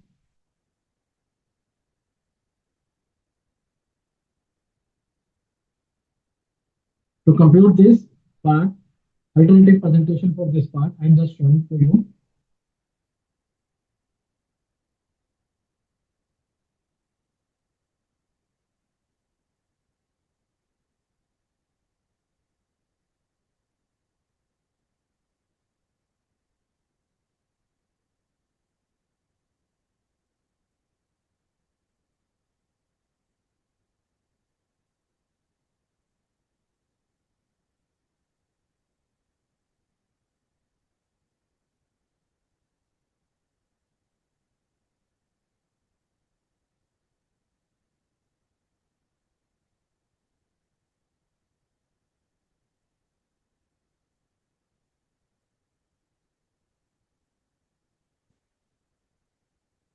So ultimately, my outflow is there.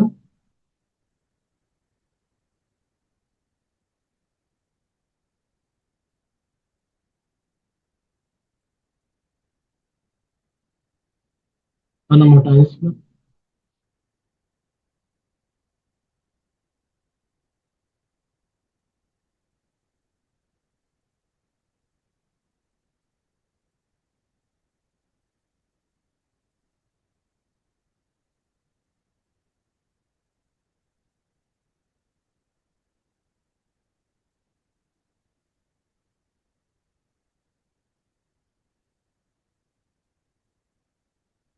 Similarly, for the bond B, in the new bond,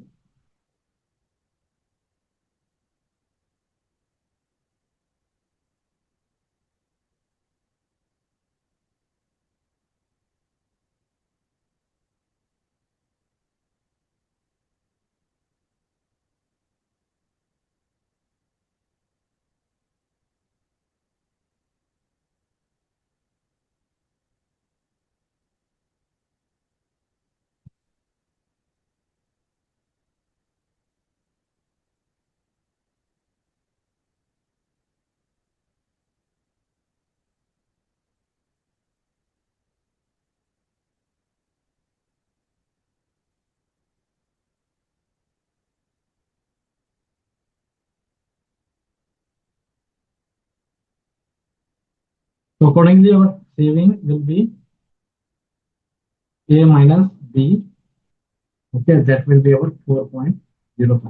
So according student, you can also adopt this presentation instead of that. That will be both correct way. So with this, we have come to the end of this solution. Now I am coming to the second question. Okay, now quickly read this question. This is earlier from rapid from our earlier examination. Here, this question is a one little bit, one or 2 points more have been added here.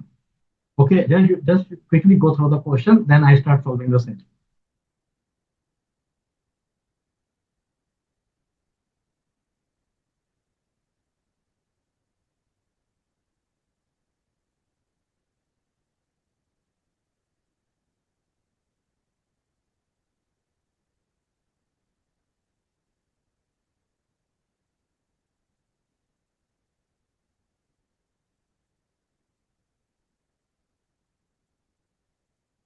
Now it says Trans India is contemplating calling, that is call option here. Okay, 300 crore of 30 years bond.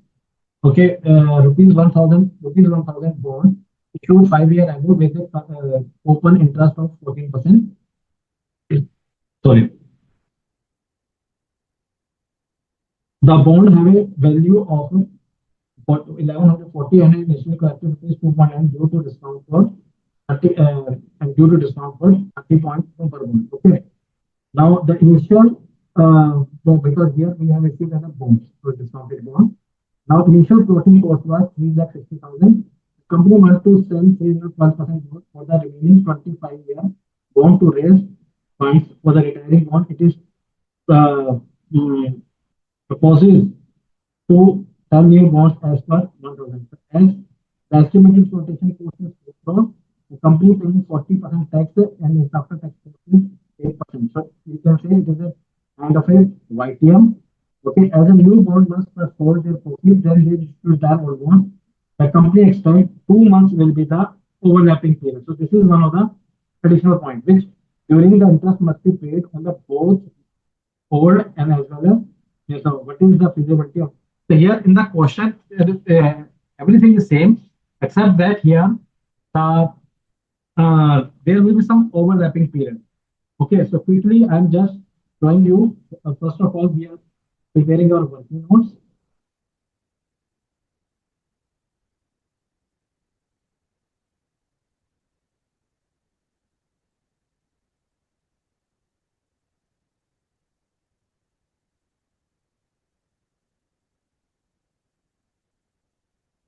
Okay, so in working notes, first of all, we are considering what are our initial outlay as we have computed earlier.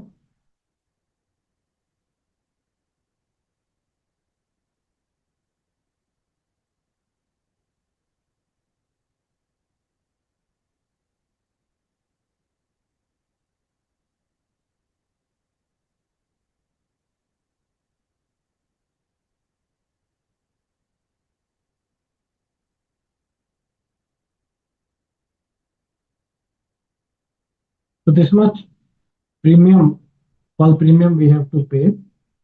Okay, of course, we will get some tax benefit at the rate of 40% on the same. So it will be 16 lakh 50,000. So net amount will be 25 lakh 20,000. Okay, then we have come the flotation cost.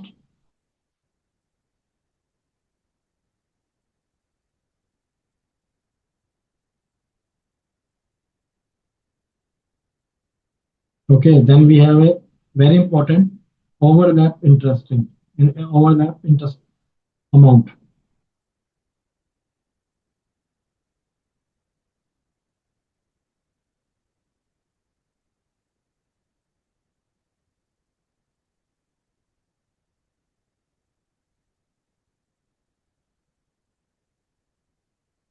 So this is the extra amount we have to pay, and that is only for 2 months. Okay, so that's why, sorry.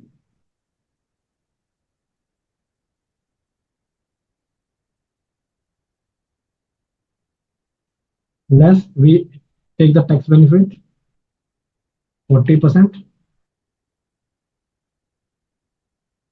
So ultimately 4,20,000 is going out of our own pocket. Then tax saving on unamortized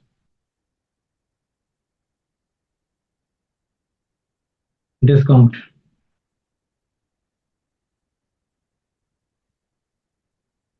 Our discount was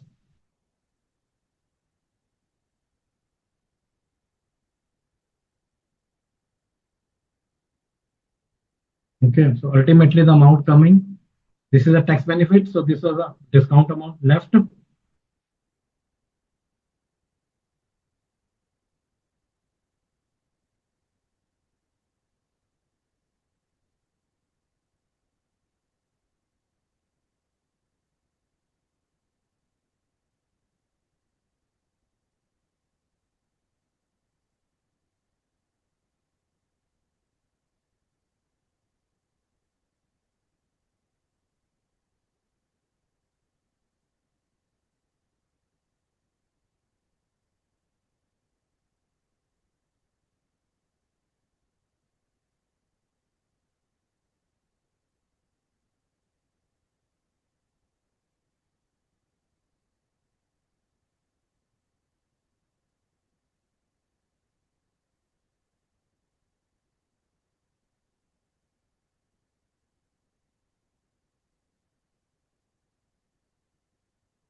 Now next we compute the annual tax saving.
Because these shall be issued at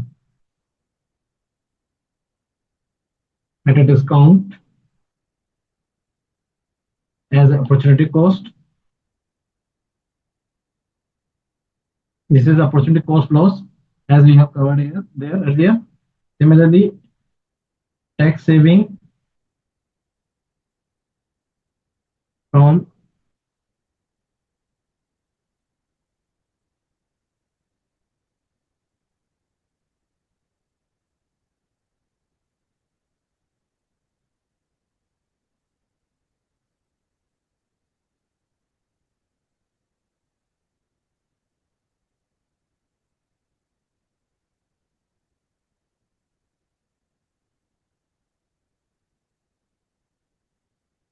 so just simply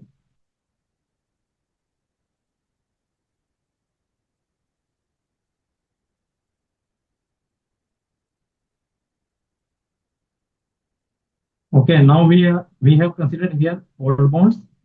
Now we shall consider here new bonds. I'm just taking here.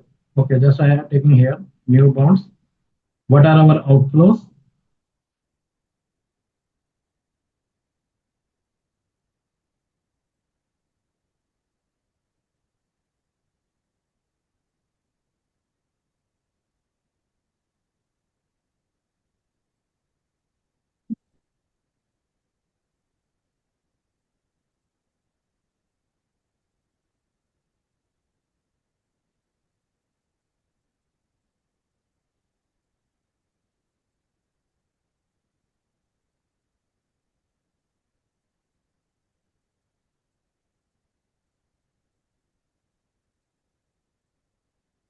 Okay, after tax cost, after tax interest.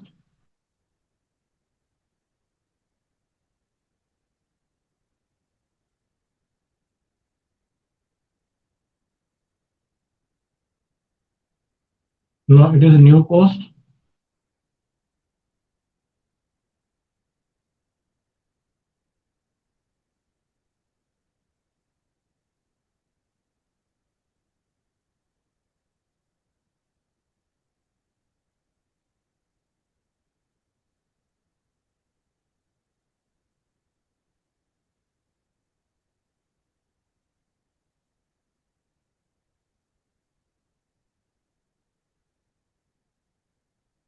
So this will say, if I say it is our, my payment is outgoing is under, it is, we say, from old bonds.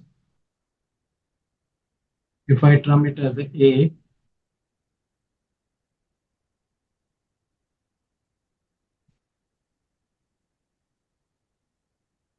the saving will be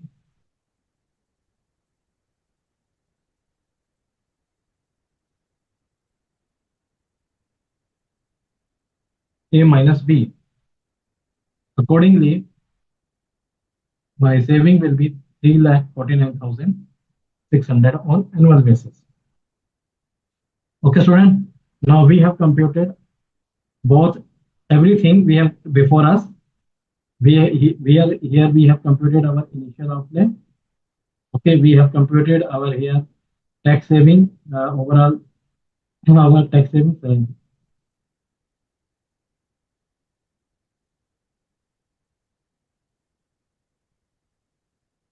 1 second, 1 second.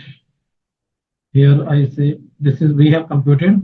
Okay, so we can compute now we can show our net present value.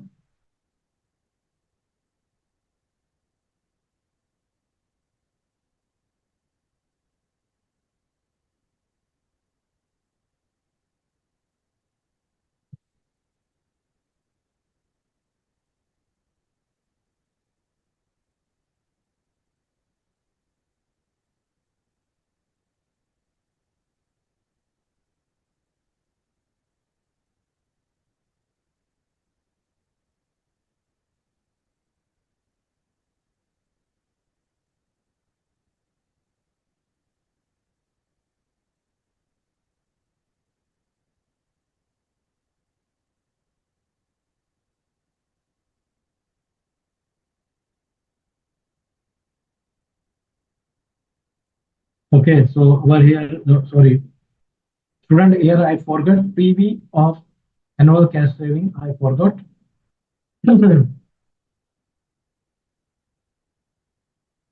Okay, what I do, I write here. I here just write it here. Okay, into PV present value and load factor annuity at 8% for the 25 years. Okay, that is 10.675. Okay, the value comes 37, 31, 980. So this is the present value of saving because I am multiplied with the factor. Okay, less initial investment, initial outlay.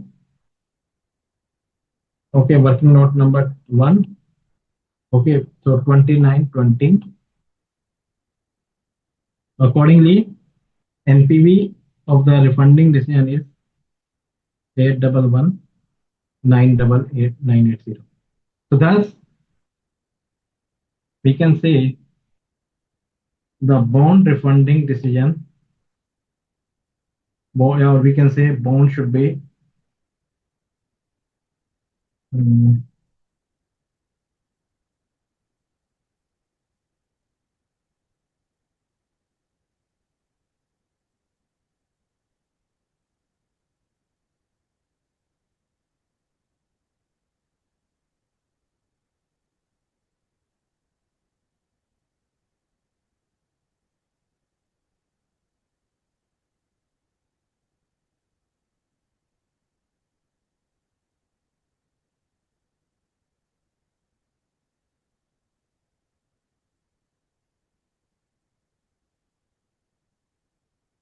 okay, student. Now let me check whether we have received any query. Okay.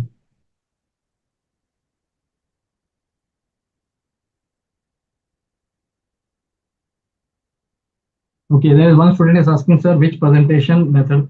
Student, you can use either of the method. Only the result is that your answer should be the same, whatever method you can follow. Now, there is another student is asking, sir, up to what decimal point we should take it. See here, you can say 3. In my opinion, you can, if nothing has been mentioned, you can use up to 3 because that will help to you. In question, say, of course, I am using here up to 4 decimal points. Here you can see I'm using 3 decimal points.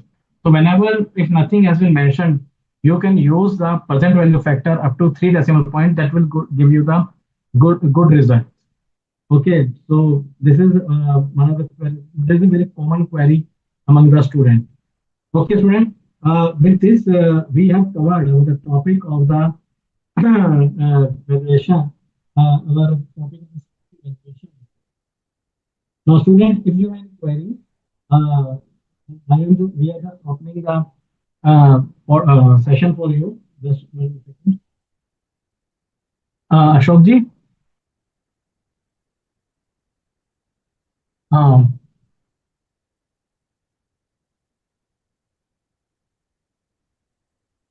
Now, student, you are free to discuss any point, please.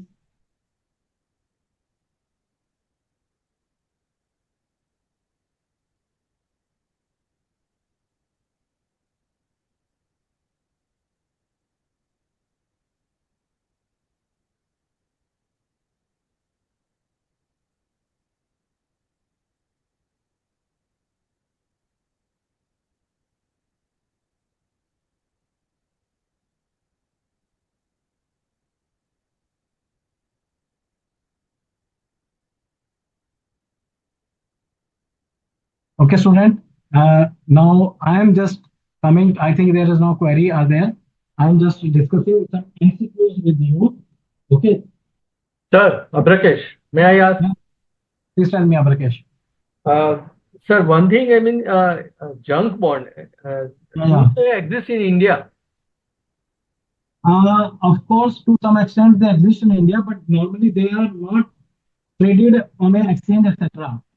Generally, they are traded privately on OTC. Okay. I mean, we can say they are generally on the private basis. As such, they are because in India, overall, you see the bond market is not that much developed. If you comparing to the Western world, there the bond market is very much developed. It is just like equity market there. But in India, of course, we are in developing stage. But so their junk market bonds are not that much frequently traded. Here generally they are done on a private basis. Like generally in case of any companies acquiring, or they are generally on a private basis. So in that's why only the concept for the here you should understand, because sometimes it is generally question comes, but they are generally theoretical type of a question, and it also depends on how you evaluate the value of the. I just give a very simple example. In this regard, you have raised a very good question. Sometimes the loss making business units are also purchased, if you know that. So it was a very famous why these loss making units are acquired. Now, student, please see here. Sometimes they have a huge losses. Okay, carrying in the they are carrying in their balance sheet. Now, when a company is acquiring them, so of course the acquiring company may have a profit in their balance sheet or the profit and loss account. So they will get the tax benefit from the same. So whenever any bond is acquiring, so they may have some information or they may have some perspective that this bond may be converted into the valuable. So that's why they have converted bonds. So similarly, it depends on the perspective of the investor. As such, in India, I don't think they are normally traded on any exchange. But in maybe they are traded somewhere in the USA, they are generally traded on that. So any more doubt, beta? Yes, sir, callable bonds are same as redeemable bonds. Beta, there is a difference between redeemable bonds and callable bonds. See, in redeemable bonds, generally they are redeemable at the after the expiry of maturity period. Say, if at the time of issue of bonds, it has been said that they are redeemable at a premium. They will be matured at, after 10%, after 10 years. Okay, so this is called redeemable bonds. Okay, because they will mature after 10 years. If they are not redeemable at all for the life, they are called irredeemable bonds. Now, if they are callable bonds, say bonds have been issued for the 10 years, but with the clause that they are redeemable after 10 years. So in that case, what will happen? They will they will be redeemed after, of course, 10 years, but company can call back them before 10 years. Are you getting my point? Or Yes, sir. Yes, sir. Irredeemable means they will never redeem. If redeemable means they are generally redeemed at the time of maturity. And if callable clause is attached, so the company can call them before their 10-year period. Okay. Okay. One more, sir. What is the full form of YTF? Yield to maturity, beta. Achha, yield to maturity. Okay. Okay. Now, sir, I have a question for CS Vivek, sir. Yeah. Is it possible to talk to him, or will you answer my query? You just ask me. No, you may please go ahead, Abrikesh. You may please go ahead. Sir, in case of two-stage dividend model, Yes, yes. there is a formula where H1 is mentioned. Yes, three stage. H1 is mentioned. Yes. Sorry, three stage. Yeah. Now H1 you have divided it by 2, making it 2. So why you have taken 3 years? I mean, 3 years is for fixed period, no fixed rate of dividend. No, actually, the example which I have given, the dividend has been reducing by 3% for 3 years. So initially, the growth rate was the supernormal growth rate was 18% for first 4 years, right? Huh. And after that, it was reducing by 3% for next 3 years. So this was the transition period, and H1 is the duration, half of the duration of the transition period. Okay, transition period. Okay. Yeah. So duration of the transition period was 3 years. So it will be divided by 2, half, that will be 1.5. That is why 1.5 is taken. One more thing, sir. These respective models which are using dividend as their calculation for valuing the shares. So it's hold good only for those companies who are declaring the dividend. I mean, those who are not declaring the dividend, only earning model is applicable, sir. Yes, yes. For those companies which are not declared dividend, earning model is applicable, and free cash flow to method is also used. Actually, Yeah, practically, free cash flow method is widely used. Right. Yes, sir. Okay. Thank you, sir. Okay, welcome. Okay, now we come to our MCQ session in the last before going. So these are some questions before you. Okay, you just start answering the questions, and let me see the response as well on my screen.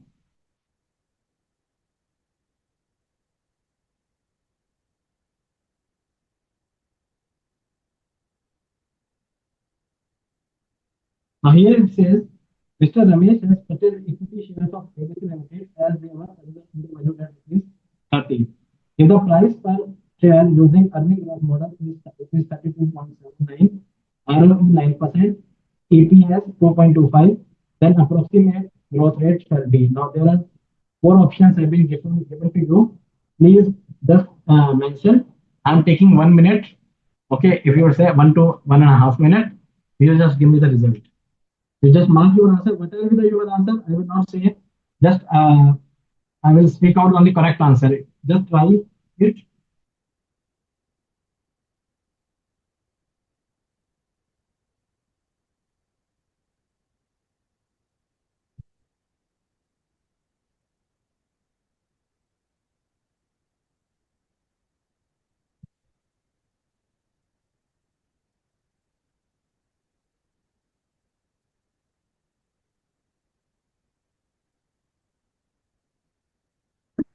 Hmm.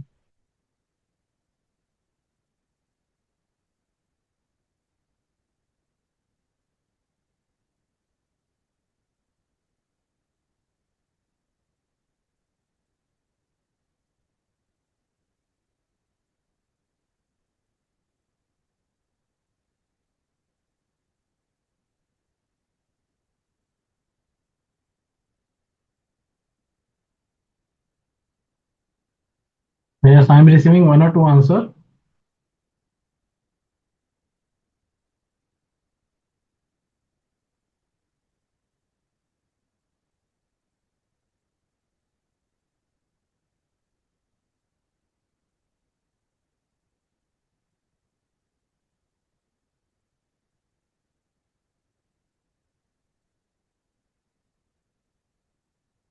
Okay. Now the correct answer is approximate D. Now question is how we have computed. Now student please see our value has been given to us as the growth model. ROE that is KE has been given to us and EPS is also with us. So simply what we use, we simply use the formula. Okay, that is 32.79 equal to our EPS, what we use multiply by growth rate. Okay, our KE is 0.09 minus K. On solving the equation, once we have equation with us, okay, once we have equation with us, we can get the answer and it will be somewhere around approximate 0.02. So our correct answer will be the D option. Now the second question.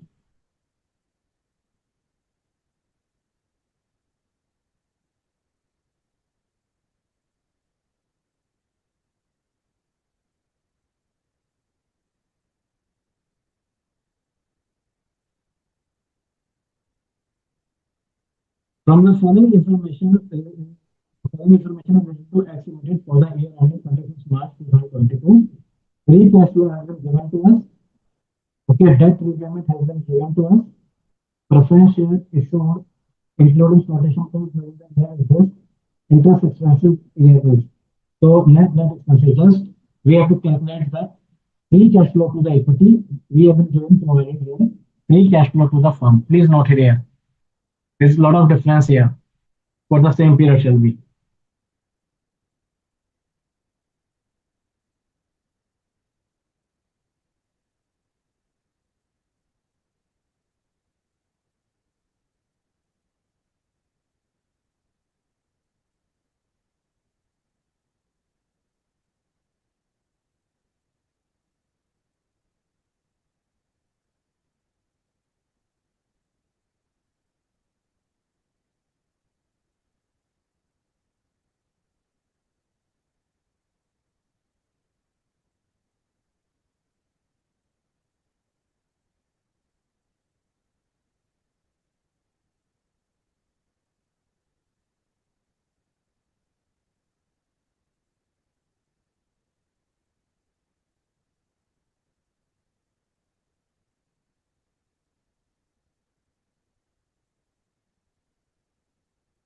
Okay, the correct option is B. Now, how we have computed here, students will see we have been provided with the figure of free cash flow to the firm. From this, we deduct debt repayment, okay, plus we have issued preference share, out of which 10,000 is our flotation cost. So accordingly, net amount that has come to our kitty is 1,90,000. Okay, and then what we are doing, we are interest expense net of tax has been deducted from the sale. Okay, student. The correct answer is 19,46.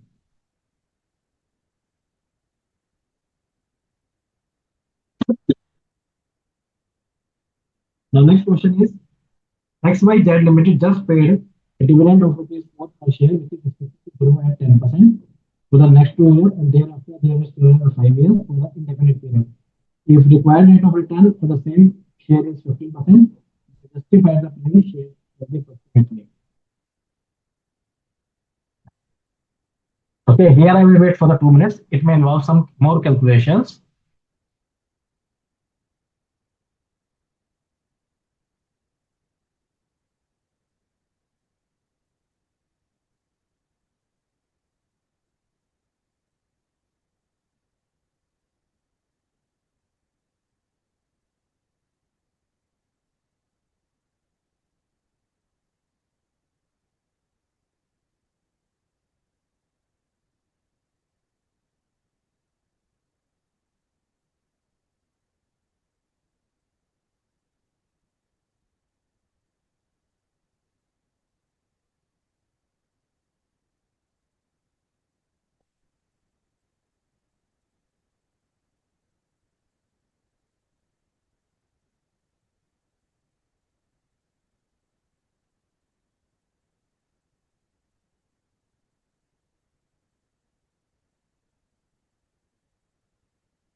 Okay, the correct answer is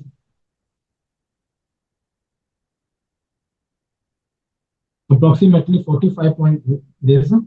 How I have computed here, I'm just showing you. See, this is the dividend of the first year.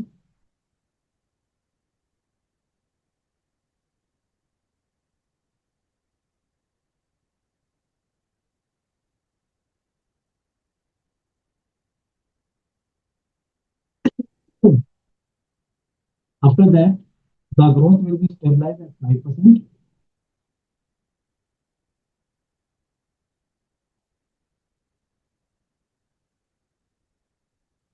But I should not forget that I need to compute its present value. So this PV factor need to be found.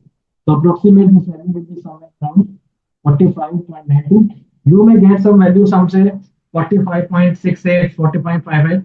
Don't worry, you just mark the answer. There will be a little bit difference because it is just a kind of an approximation.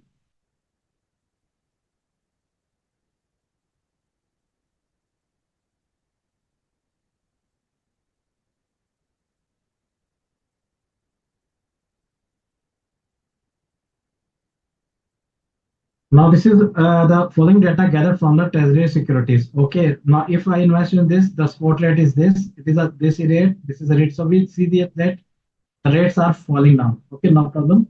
The best estimate 1 year. Sir, Huh. there is some Yes. issue in your mic, sir. Okay. Voice is clear or not? Sir voice कुछ अजीब से आ रही है. Okay. मैं एक minute.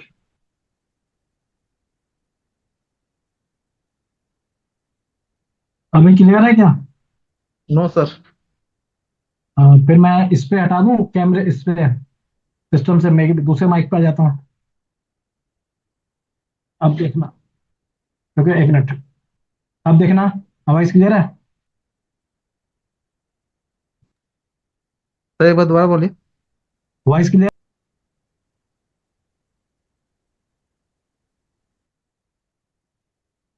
Mister Ajit, can I continue now?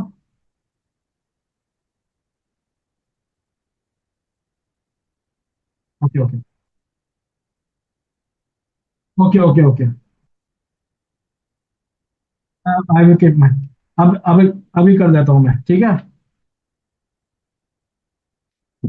Okay, student. Now here we have rates have been given to us. The best estimate we have to compute 1 year forward rate for the rate 3 year from now. It means they want to calculate what will be the this on the after 3 year. Okay, 1 year forward rate will be this much. So we have to compute. Okay, so the correct answer is 4.80.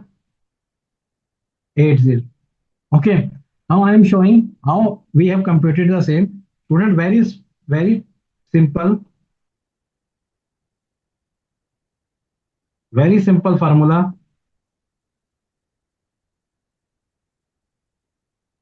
Okay, student. Now I am coming to the last question. The concept of convexity adjustment is associated with the value of. Okay, now you have to give the answer. Now it's a very simple question. You have to give the answer quickly.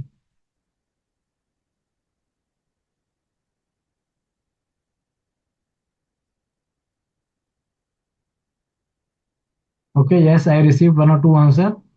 Very good, beta.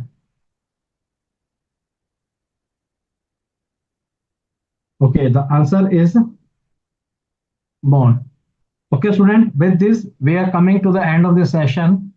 Now, as a customary, now we share with you our telephone number as well as our email ID, sfm-final@icai.in.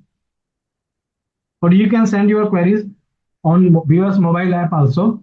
So whatever the more convenient to you, please be in touch with us and prepare yourself for the examination.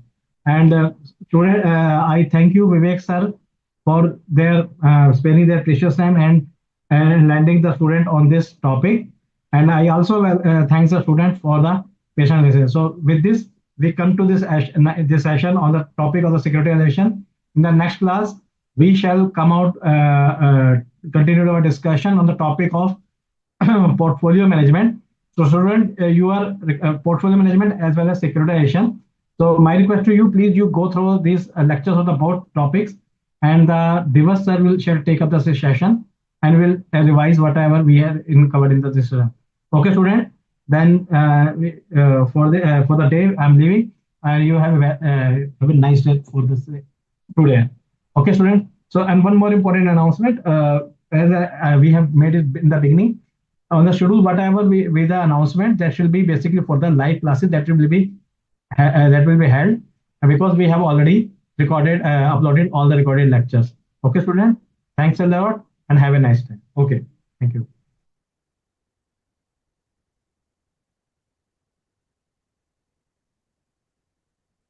Ashok ji, yes, session over. Okay. Okay, thank you.